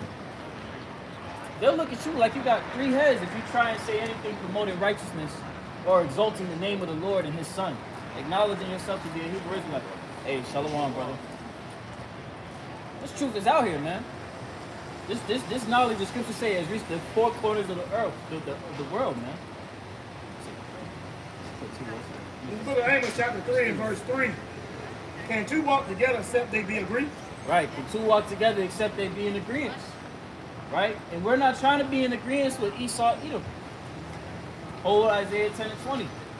Where we are detaching ourselves mentally from this man's system that's not conducive to life. And it's proven. All you need to do is just look and you see how the way of the world is going today. And you have to question, is the way of the world conducive to life? Look at what's happening to the earth. Is it conducive to life? Look at the vibration that people operate on. Is it conducive to life? Right? The lifestyles that they have. Shit ain't conducive to anything sustaining itself, man. But the ways of the ancient path are. It's proven. Get that? So Isaiah chapter 10 and verse 20. And it shall come to pass in that day that the remnant of Israel. Right, the remnant. It's all about the remnant, man. The scriptures highlight the remnant for a reason, man. Because the remnant would be the ones that would turn back in these times to serve the Lord in truth and sincerity. Okay? Keep reading. And such as are escaped of the house of Jacob shall no more again stay upon him that smote them. Right, such as are escaped of the house of Jacob will no more again stay upon him that smote him. Who smote these people on this sign? You so-called blacks, Latinos, and Native Americans. The so-called white men. Right? And our people, they cling unto this man despite the fact that he was the one that put them into these pits. You know, that beat the hell out of them. You know? That eradicated your history. Severed you from your power. You know? We're not clinging unto this man no more because we have Yahweh Ba'ashem Yahushai. You know? We have the names once more. We have our heritage. We have our identity, our nationality, our religion, our culture. You know, and we detached ourselves from this Western this Western way of thinking. You know, we're going back east to Israel. Yashar Allah.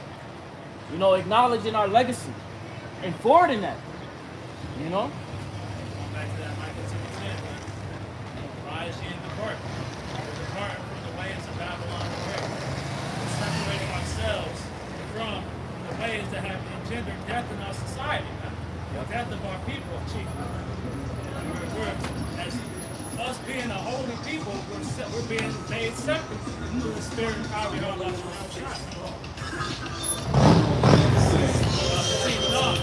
Isaiah 10:20. And it shall come to pass in that day that the remnant of Israel, such as escaped the house of Jacob, shall no more again stay upon him that smote them, but shall stay upon the Lord, the Holy One of Israel. Yup, we're going to stay upon the Lord. It's going to hit home when the hour of temptation comes upon the whole earth, pursuing the revelation of the Alright, because we were clinging to the Lord. We were building that relationship right now. This is what we encouraging our people to do. But they see it as a grievous thing. You know? What benefit does that have for me? Not understanding what's about to hit the fan, it's going to be of a great benefit to you. You know? But hey, it's all about the remnant because the remnant will be the one to turn back to the Lord and serve. in truth and sincerity. And that's what counts. It's all about the remnant. All right, the remnant seed is what counts. Okay? You got Isaiah 36 and 6. Isaiah 36 and verse 6. Lo, thou trustest in the staff of this broken reed, O Egypt. Egypt. You trust in the power, staff power of Egypt. Right? Babylon the Great is spiritual Egypt. America. We trust in America to be a source of defense for you. Somebody hold Isaiah 37 as well. Matter of fact, started at 1. You trust America to be a sense of stability, an anchor, but you see America is a sinking ship. So what sense does that make? It don't really make much sense to me. If I see a ship is sinking into the ocean, then I'm gonna be like, you know what? I'm gonna stand by it. We be alright. We ain't anchor yourself to it. You know, niggas look nuts. You know. That's ultimately why scripture say all that enemies love death, because those holding on to American Babylon the Great, they love death. They love this country.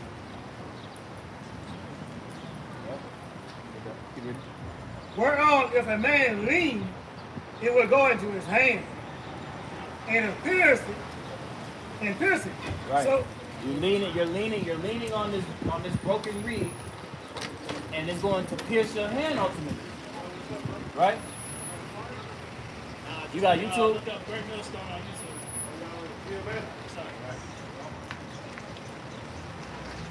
Yep.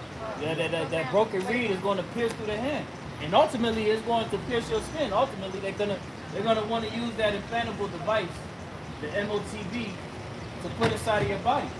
And we see the technology the infrastructure being established right now, because what's the hot topic of discussion? The dollar being cashed, the petrodollar being done away with. BRICS nations, the BRICS alliance is establishing their own currency, right? And pretty much showing that the dollar is being debased to where they're going to have to crash the system in order to introduce a new way of paying, a new way of buying and selling. You know? They're already conditioning the people to be accepting of a cashless society. Exactly. So we're seeing all this. Now, if you think that just, hitting your card on a little pad, they're going to eventually say no more cards, man. They always just, incrementally take away these different conveniences and present a new one that's a new great convenience, man. That's right. That's going to be that Karagma, that implantable buy or sell device that is written in Revelation 13 and 16, man. And that's what it's getting to. Somebody grab that. Matter of fact, don't grab that. Grab Isaiah 30. Grab Isaiah 30. It's Isaiah 30 and 1. Woe to the rebellious children that say, woe to the rebellious children, saith the Lord, that take counsel, but not of me. Right, the Lord is telling you, woe meaning destruction. Destruction is going to come unto you 12 tribes, you so-called blacks, Latinos, and Native Americans that refuse to adhere to what the Lord is telling you. The Lord is speaking to you through his men. The scriptures speak about that in Ezekiel the 3rd chapter. That the Lord has sent out prophets that will speak according to what he wanted them to do. Okay? Keep reading. It says, and that covered with a covering, but not of my spirit. Right, you cover with a covering, but not of the spirit of Yahweh Ba'ashem Yahushai. You're taking after the ways of America and putting that as a covering. A covering is what? A protection. A cloak. Therein lies their refuge. Exactly. You put America on as a covering, and you don't even understand what's about to happen. Keep reading. That they may add sin to sin. They may add sin to sin. Came into my life So that you can just continue on being a nigga. So you can continue on being a wicked force throughout the whole fucking family. Instead of you turning back to the Lord and operating how you were made to be, which is under righteousness. To not be an adulterer, to not commit idolatry. You know what I'm saying? That shit kills our people, man. More than you think. Keep reading. That walk to go down into Egypt and have not asked at my mouth. Right, you walk to go down to Egypt, the house of bondage, as opposed to action of the Lord, seeking out the old ways, tapping into the power source. tapping into our power, Yahweh Bashim Al Shai, and calling upon those names. He ain't just give you those names for no reason. The scriptures speak about how the name is dreadful amongst the heathen because they understand the power that's associated with those names. It's a strong tower. It's a strong tower. And the righteous runneth into it and are safe. That's your only safety, man. It's your only safety. All this shit going on in the world right now, you would be a fool to run down to America and ask them to tell you how they're going to get you through what we about to enter into, which is full-fledged Jacob's trouble, concentration camps, martial law, right? Madness in the streets, killings on a high level. Esau ain't going to have nothing to say, and we're going to keep reading on that. The so-called white man ain't going to have no way of protecting you out of the problem that he created. His goal is to eradicate our people. So why the fuck would he want to help you? It don't make sense. Keep reading. Isaiah 32. That walk to go down into Egypt and have not asked of my mouth. To strengthen themselves. And who's the mouth? Who's the mouthpiece of the Lord? The prophets. That's why we out here on the highways and hedges. We do the lessons so that Jake can learn and ask questions. Jake be walking by like, damn, like, bro, we out here so that you can learn. So you can ask questions. You know, like we had the inquiring, you know, the few people that popped up throughout the day that, you know, were asking sincere questions. You know, that's what we want. You know, that's what the Lord wants. Luke 1 and 70, it says that as he spake by the mouth of his holy prophets. As he spake by the mouth of his holy prophets. The men of the Lord never spoke out of their own will. It was all through the Spirit of the Lord putting a scripture within them. Can you read it? Which have been since the world began. Keep on. The world. Huh? The world is big. What are you referencing? In what context? The world. The world. Read that once more. It's talking about the world in general. It says, So that's the word in general. yeah, in general. Yeah, because it's used, right, because it's used in different contexts. You go ahead, get it. Luke 1 and Get that brother 70. some edification on it. As he spake by the mouth of his holy prophets, which have been since the world began. Right, since the world had began. Because you had since creation, you had the angels in the heavens. When it's, sorry? Right, they were those men, those holy prophets were there during the time of the creation. Because the scriptures speak about reincarnation. So those men that you read about, and Lord willing we be a part of that, were there during the creation with the Son, the Messiah, Yahweh Shai, who was there. They were all working together in tandem to create the universe. Exactly. So that's this reference. Exactly. That word goes into the Greek word aeon, which talks about an age or a period of time. Exactly. Yes. Yup. Yes, sir. Yes, sir. Yes, sir. Correct.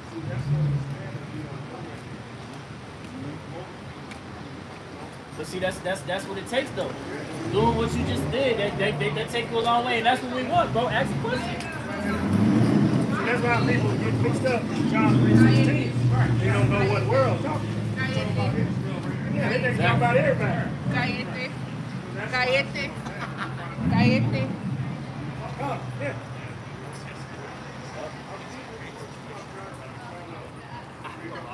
No, for sure. You need to work with. Just bring the word out. You keep reading. Yeah, we gotta do what we gotta do, brother. You know what I'm saying? It is.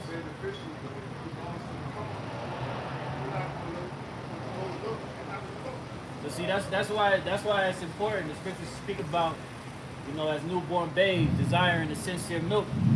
Because you gotta understand, when a baby's born, right? But when you think about a baby, right? What's one of the first things that a baby is taught about? Right. Who they are. You know what I'm saying? And that's one thing that our people aren't willing to take it there. They're not willing to do the research and search out their own salvation because really it's not prophesied for them to. 2/3, as you know, and as you may know, in Zechariah the 13th chapter, Hosea 4 and 6. They dumbfounded, bro.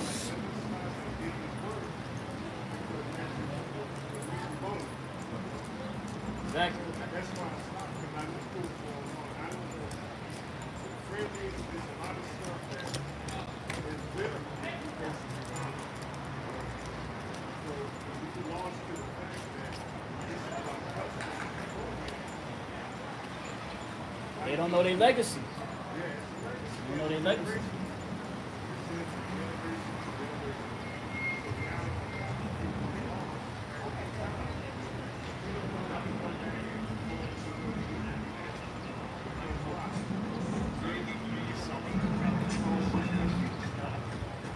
Yeah. Like you.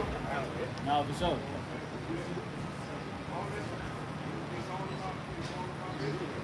It is, bro. Yep. That's what it's coming to. Like we get it. Yup, salvation. Salvation is for the Jews. The Israelites. All 12 tribes. Keep reading that, bro. Hey, brother. That's what we out here for.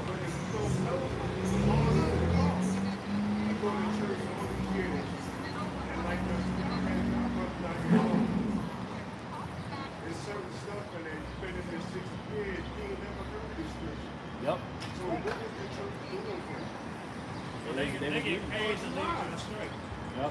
They're all trying to keep you away from this message. I just read that in the Torah that the pastors and all this lead you astray. They're not kicking you. You know what they do? Lead you astray and take your money. Yep. So what else that got? Because this all, I like to learn. Keep reading that Isaiah 30. Isaiah 30, verse 2. That walk to go down into Egypt and have not asked at my mouth. Call the book for Isaiah chapter. 30 and 2. That walk down to go to Egypt and have not asked at my mouth. To strengthen themselves in the strength of Pharaoh. Right, you strengthen yourself off of the strength of Pharaoh. The modern day Pharaoh are these rulers. You know? You strengthen yourself under the Biden administration, the Trump administration, the Obama administration, Esau. Esau is the modern day Pharaoh, man. Okay? And Esau has pretty much curtailed Jake to think that with him is the way how they're gonna establish themselves and receive peace. But it's been a big facade. It's a rat race, man. You know what I'm saying? Like I said, you know, that Maya Angelou spirit is still our rise. You know, niggas adapted the Maya Angelou thing, and they've been rising for years. Like, you gonna get there.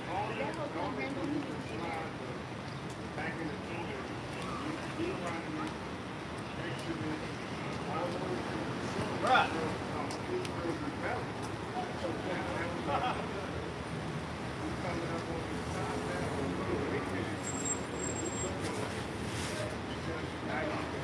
Now you can see. Keep reading.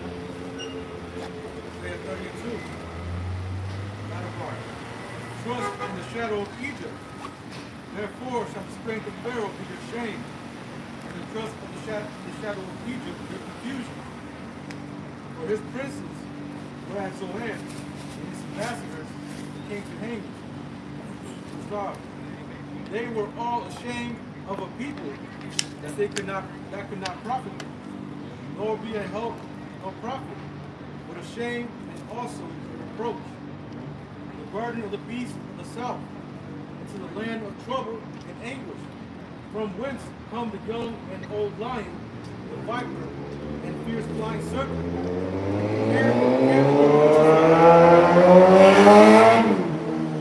Carry the riches up on the shoulders of young asses, and their treasure upon the bunches of camels, for a people that should not profit them. For the Egyptians shall help in vain to no purpose. Right, the Egyptians shall help in vain. These Americans Esau is going to help you in vain. Right? It's never going to be beneficial. That devil presented that juice pack, the C19. You got to speak in code because of YouTube, right? But they presented that. They said, "Now you got to go ahead and do this. It's for your benefit." Now people are dropping dead. Their immune system's gotten weakened, right? Yeah. Like you read, this is that shame when you start to see the results of your trust in Esau Edom. This is when you have that shame come upon you. When you start to see people dying of the same thing you took. When you see people being put to death, following the same philosophies that you follow. That's part of that shame because you know you shouldn't be doing these things. But instead of coming back and hearkening unto the word, you put that proud facade on and refuse it. Right. No, that was part of the confusion. You know what I'm saying? That confusion caused us to go astray. So now we went into idolatry. We started following, the daughter and son that did something.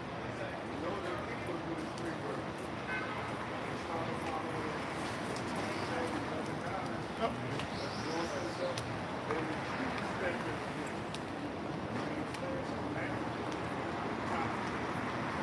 But all in all, though, all 12 tribes went astray at the end of the day. Bottom line, you know what I'm saying? And, you know, we all did. All Israelites went astray, you know? But now it's about, now what do you do? You know what I'm saying? Now what do you do to make your ways and amend your ways with the Father? You know what I'm saying? And that's what we're trying to tell our people because, keep reading that in the latter end. Isaiah 30 and 7. But the Egyptians shall help in vain and to no purpose. Therefore have I cried concerning this. Right. Their strength is to sit still. Their strength is to sit still.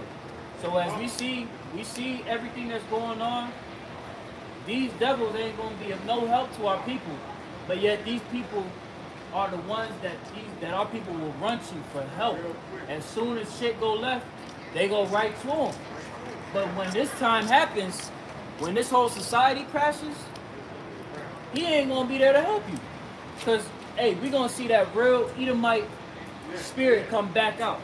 That real dog. Cause when the only reason why Esau don't flip like how he wants to, is cause he's like a dog on a chain.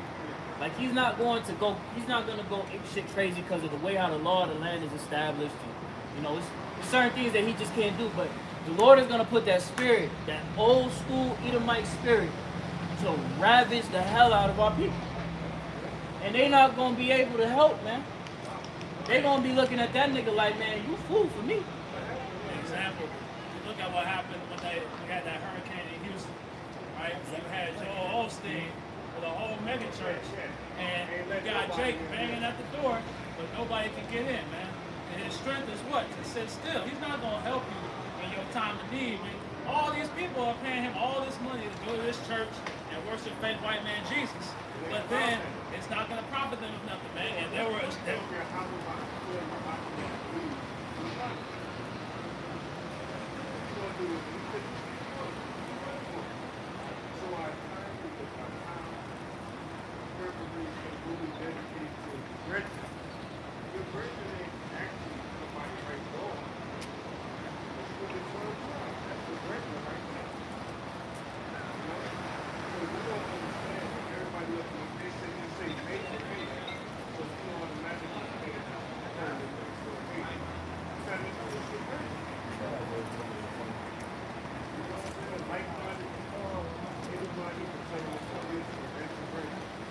brother, you gotta come out here and start teaching, brother.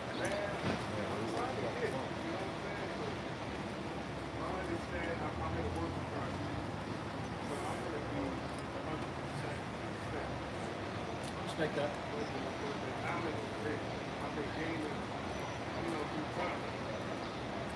Right. I mean, you know, even, but you know what I'm saying? Like even like, you know, if you may not feel like you 100% ready to teach, you know what I'm saying? Just come out. You know what I'm saying? Come out fellowship. You know what I'm saying? You gotta keep that company, you know, amongst your brothers. You know what I'm saying? Because bro, we in the times right now where that line in the sand is gonna be drawn. You know what I'm saying? Where the scriptures speak about the great persecution of the believers. We coming into them times. You know what I'm saying? So you want to be around like-minded individuals, you know what I'm saying, that understand who you are. You know what I'm saying? Because we got to put back on Clark Kent. When we take off these garments, we go back to Clark Kent. You know, have to deal with these people in the world that don't really understand. You know? Go ahead, get that one. This book Isaiah chapter 28, verse 7.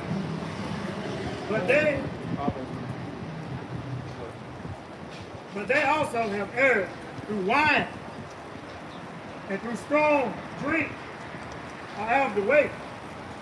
The priests and the prophets have erred through strong drink. They are swallowed up of wine. Yeah. Yeah, the priests and the prophets have erred. These false prophets, these false teachers, they've erred. They've caused our people to go astray and to stumble. And the times that we're in right now, you want to make sure that you get in the proper understanding, man. Because the Lord said that in the last days, many false prophets will arise. You know what I'm saying? So through all the madness, that's what I'm saying, brother. You gotta, you know, if you know these things, you know, just come out in fellowship. You know what I'm saying? So that you can strengthen so you could be more strengthened. You know what I'm saying? Because it's gonna be word. Now it's all the spirit. It comes through repetition, bro. You know, it's just come out here and listen, take notes, and then you get built up in the spirit. Eventually, you'll be a teacher, bro. Now you do.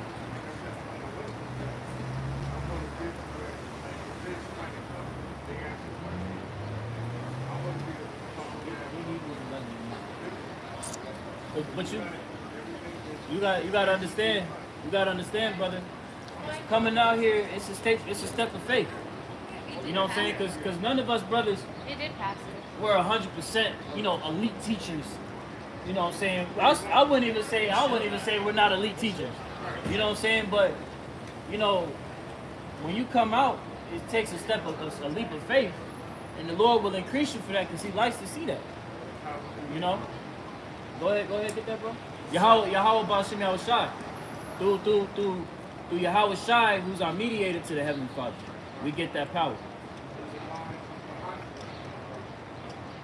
Yahweh Shai HaMashiach. It's like Baryam also, Hebrews chapter 11, verse 1. Now faith is the substance of things hoped for, the evidence of things not seen. Right, faith is the substance of things hoped for. Right? Your hope is Hebrews 11 and 1. Your hope is for you to excel in this ministry and to be of a great service to the Father. You know? And it's the evidence, faith is the evidence of things not seen. It's the proof in that. You know what I'm saying? So just take that step of faith, and the Lord will put you on that proper step if you sincere with what you're trying to do. You know what I'm saying? And the Lord will increase. You know what I'm saying? The Lord will always find a way for those that are serving Him in truth and sincerity. You know what I'm saying? I don't want to it's all the Lord's will. All the Lord's will. Somebody grab Isaiah 58:1. You know, because like we were speaking with, we had various people come up today, and we was just speaking with them, and you know, one thing that we were imparting was to, you know, go out there and drop those seeds to another person that may be an Israelite, whether they hear or forbear. You know, because that's a service unto the Lord. You know what I'm saying? Yup. Not even just the highways and byways, but also, you know, on your day-to-day. You know, when you're talking to somebody on the fly, and, you know, you might find a way to, you know, start a conversation and spark something in their mind to where they be like, damn, I wonder what that dude was telling me about earlier. Like, let me go ahead and research what he was talking about. Exactly. It's a seed, bro. Get that, bro.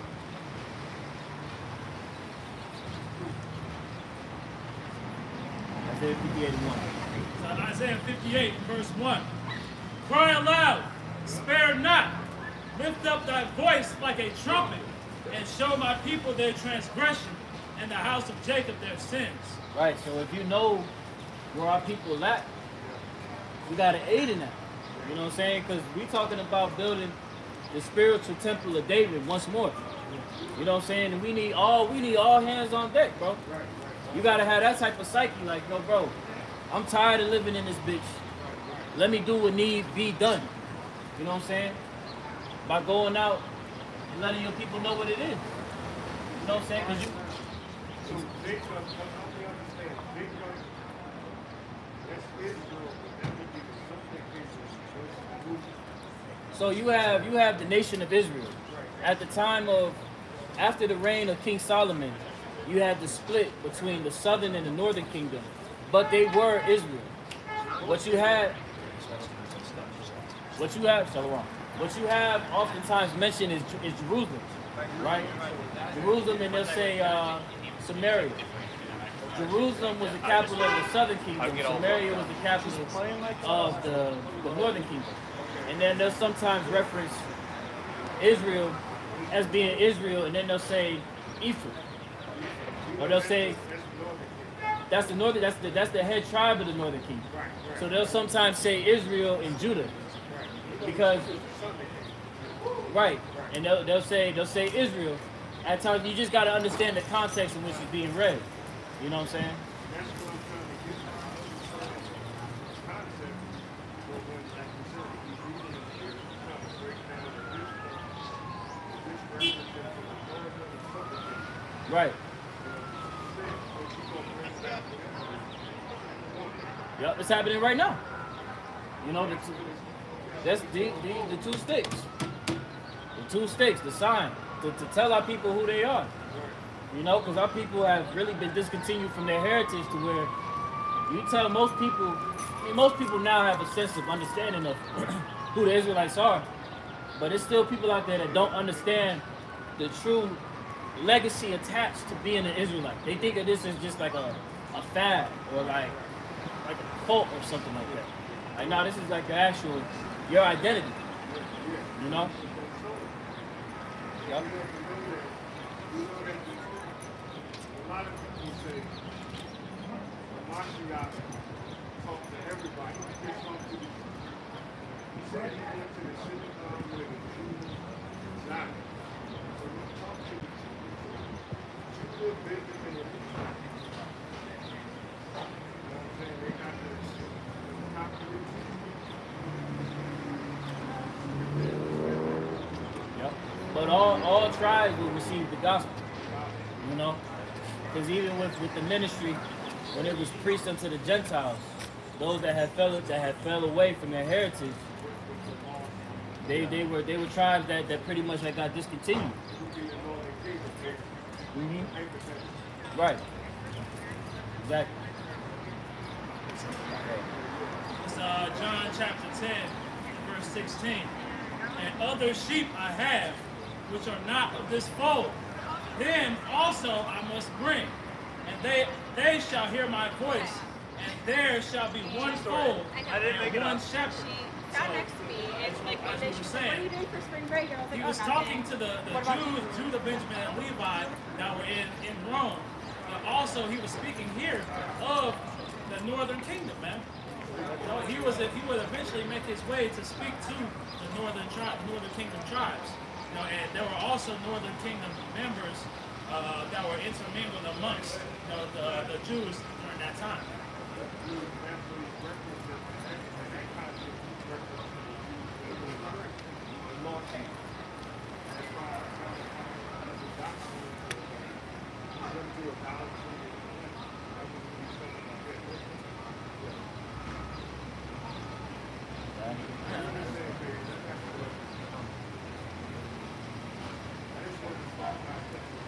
Nah, for sure, brother. Do the right thing, brother. You know, you gotta continue to get built up. You know, we out here every Saturday.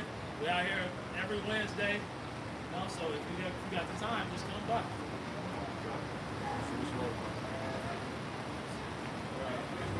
Not scattering. Hey, Shalom, brother. Lord willing, we'll see you again, brother.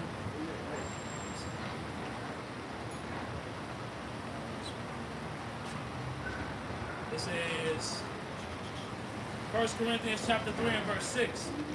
I have planted, Apollos watered, but the Most High gave the increase.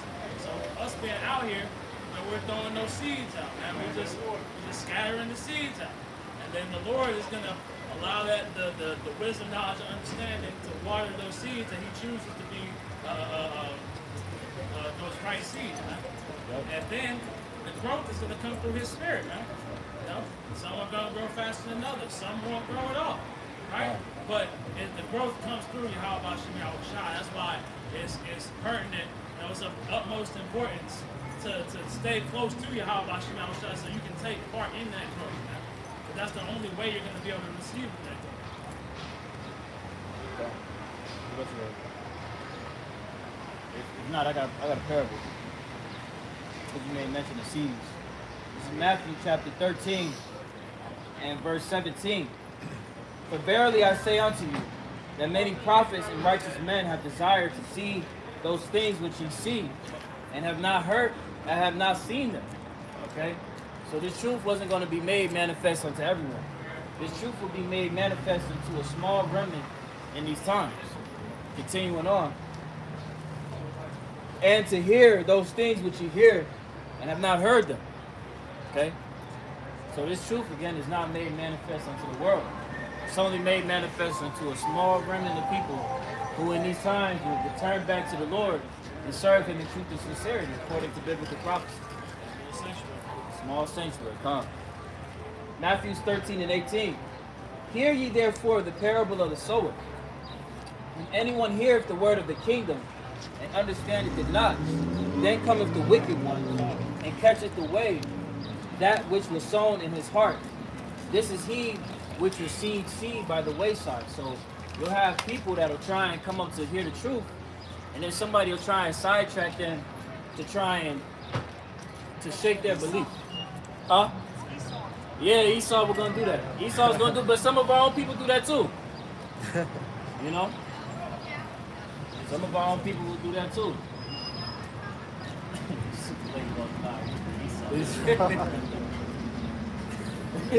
They know. You're not supposed to take word. Continuing on, verse 20. But he that received the seed into stony places, the same as he that heareth the word, and anon with joy receiveth it. Okay? So they don't receive the word. Man. They couldn't take it in. Continuing on, verse 21. Yet hath he not root in himself, but endured for a while, for when tribulation or persecution arises because of the word, by and by he is offended. And we're going to see that with a lot of our people that claim to, Shalom, brother, I believe Shalom. Oh, 12 tribes of Judah, I see you. Judah. Like that, man. I'm Levi. I guess fuck me, cool.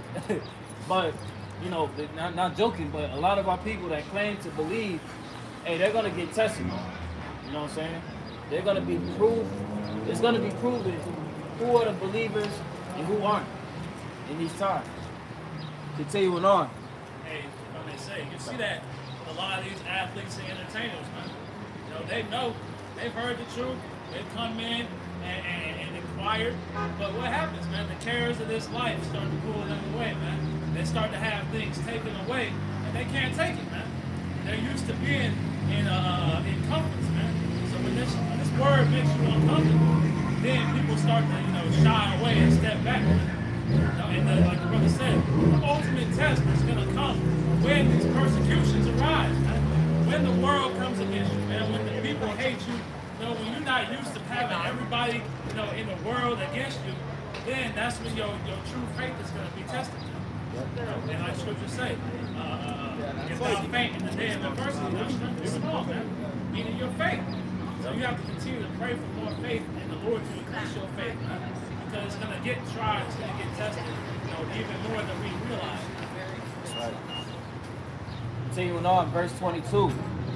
He also that received seed among the thorns is he that heareth the word, and the care of this world and the deceitfulness of riches choke the word, and he becometh unfruitful. Okay? And that's what's happening with some of these people of the circumcision. Right? They're choking out the truth for vain glory, right? For ill-gotten gains of funds and money and shit like that. To be world friendly, man. But ultimately they ain't gonna last. We don't push the doctrine of heaping unto us followers, man. You know, because we're not trying to make collections on the believers, man. Yep. We see certain groups, you know, IUIC, ISUPK, all these groups, they try to heap unto their followers. Why? For filthy lucre's sake, man. And in doing so, they can't push the word the way it needs to be pushed because now they're underneath that 501c3 tax exemption, man. So there's certain things they can't speak on. And that's where the truth starts to be squeezed out, man. Because these men know the truth, but they don't teach it because they're comfortable, man. They've taken part in these deceitfulness of riches, man. Yeah, IUIC and Safari, they used to sell breakdown packages. These guys sell now PDFs and breakdowns. Continuing on, verse 23. But he that receives seed into the good ground is he that heareth the word and understandeth it. And that's important, man. To understand, hear this word, believe it, exercise it, man. With understanding, that shows that you understand how to utilize the wisdom and knowledge you receive. You know, you're skilled in utilizing it. Continuing on. Which also bear fruit and bringeth forth some an hundredfold, some 60, some 30. Okay, so those that would preach the word and they landed on good ground, they would bring forth more fruit. You know, that seed landed and they brought forth more brothers, you know, more sisters, more people came into the knowledge of who they were. You know? That's pretty much important. Yeah, man, you know, so we're just out here trying to teach our people of the ways of righteousness, to turn back to the Lord and serve Him in truth and sincerity, because the times we're coming into, it's going to be real fucked up if you don't have no protection. Somebody grab Isaiah, not Isaiah, 1 Thessalonians 5:1. Hold that right there. Can I get it? You get This is 1 Thessalonians 5 and verse 1. But the times and the seasons, brethren, they have no need that I write unto you. For yourselves know perfectly that the day of the Lord shall come as a thief in the night. right. The Lord is telling you that there's no need for this writing to be given unto us, because why? We are aware. We're cognizant of all the things that are happening on the planet Earth in real time. And it's not a mystery unto us. Alright? Because we understand that the Lord is fastly approaching, but to the world that doesn't really see what's happening, it's going to come unto them as a thief in the night. They don't see it as, they see these things of men on the highways and hedges proclaiming themselves to be of the nation of Israel. Damn near every city that you go into is Israelites preaching. You know what I'm saying? Promoting and pushing Israel. They see it as coincidental. Right? But ultimately, it's going to come upon them as a thief in the night because they didn't take heed. Keep reading. Verse 3. For when they shall say peace and safety, then sudden destruction cometh upon them, and Right. prevail upon them. When they say peace and safety, then sudden destruction shall come upon them. Because the state of the world right now, they're in the mindset of we're at peace and we are in a moment of safety. But when you look around the earth and you look into geopolitics, it's nothing but the opposite of that. But Americans, they live in La La Land. Babylonians, they don't really acknowledge what's happening on the fronts until it's too late. These Babylonians live in a snow globe, man. Exactly. You know, they think they're protected from everything on the outside, everything that's going on in geopolitics, everything that's going on in the financial sector. They think they're immune to all these things, man. But without realizing that glass, that bubble, is about to be broken, man. And really, it's already broken, but the effects haven't been felt fully yet, man. I can't get this one. It's 2 Ezra chapter 9 and verse 1. He answered me then and said, measure thou the time diligently in itself, and when thou seest part of the signs pass, which I have told thee before, then shalt thou understand that it is the very same time wherein the highest will begin to visit the world which he made. And the measurement of these times is prophecy, man. All the things you see happening right now, everything you see going across the world is prophesied, man. And the prophecy is the measuring stick that we use to know what times we're in. And we're seeing that we're at the end of the end, man. Yep. You know? Matthew 24, Luke 13, or pardon me, Luke 21, Mark the 13th chapter. You know, these are all chapters that highlight the end of times. And it's clear as day, as the brother was making mention of. When you look at the prophecies written in the Bible that the Messiah forewarned to happen, they're actually playing out in real time. But nobody cares to really make sense of these things because ultimately they were given over to various distractions. They weren't afforded, as the scripture we just read in Matthew 13. Right? Many righteous men, great men have desired to hear the things that you see. To see the things you see and to hear the things you hear, roughly paraphrase. You know? Showing you that it's really a blessing for the Lord, and it's all by His will that we're able to receive this word, man. You know? When they shall say peace and safety, and sudden destruction shall come upon them, but travail upon a woman with child, and they shall not escape. They shall not escape. As a woman that travail with child, a woman cannot escape the birth pains that they have when they're about to give birth to a child. It's inescapable. Once that water breaks, it's over, man. That baby coming. Contractions and everything. Verse 4. They, brethren, are not in darkness, that day shall overtake you as a thief. They are children of the light and children of the day. We are not of the night nor of darkness. Yeah, we are not children of the night. We're not covered in the gross darkness that the scriptures speak about now. We have the understanding of what's happening in real time. Okay? And that allows us to see. We have the light to guide our steps. You know? Keep reading.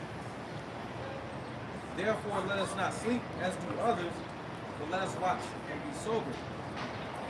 For they that sleep in the night, and they that be drunken are drunken in the night. But let us who are of the day be sober, putting on the breastplate of faith and love, and for an helmet, the hope of salvation. Right, putting on that armor, man. Because again, when all hell breaks loose, if you ain't got no armor on, you fucked. And a lot of our people have taken on the armor of Esau Edom. You know, the so-called white man, that's their armor, that's their shield and buckler. That's their helmet of salvation. You know? They look at Esau Edom as how they should view Yahweh Ba'ashem Yahushai. They view Esau as the Most High. You know? Untouchable, unfuckwittable. And they cleave unto him. You know? That's why Isaiah 30 is going to be falling off. Exactly. Because they went down, they trusted in Pharaoh. They trusted in Egypt. They clung unto man rather than the Most High. They feared man rather than the Most High. That's going to be that shame and confusion, man. That we're seeing things lightweight show themselves to be people's shame and confusion. But in that time, it's going to be known who the prophets were, who the men were speaking the true doctrine, man. And the shame that's going to be upon these people is going to be palpable, man. You know, you're gonna really see these people lose their goddamn minds, man. They're gonna like listen, it talks about their faces being inspired, man. You know, that's the fear. That's the fear that's gonna be upon these people, man, because they put their trust in Babylon the Great. They put their trust in Esau Edom instead of trusting in Yahweh Ba'ashem Yahushai. Yeah, so, hey, we pray our listeners edifying through the spirit and power of Yahweh Ba'ashem Yahushai. We're going to give all praises, glory, and honor to Yahweh Ba'ashem Yahushai Ba'ashem Rakakwadash. Double honors to the elders and the apostles of Great Millstone who grew well and teach well, being great examples to us younger brothers. And peace and blessings to the host of elect, pushing this word with all truth, righteousness, and sincerity. Shalom, shalom. Shalom. Hey, Kwam Yasharallah. Kwam Yasharallah. Abad Babal. Abad Babal.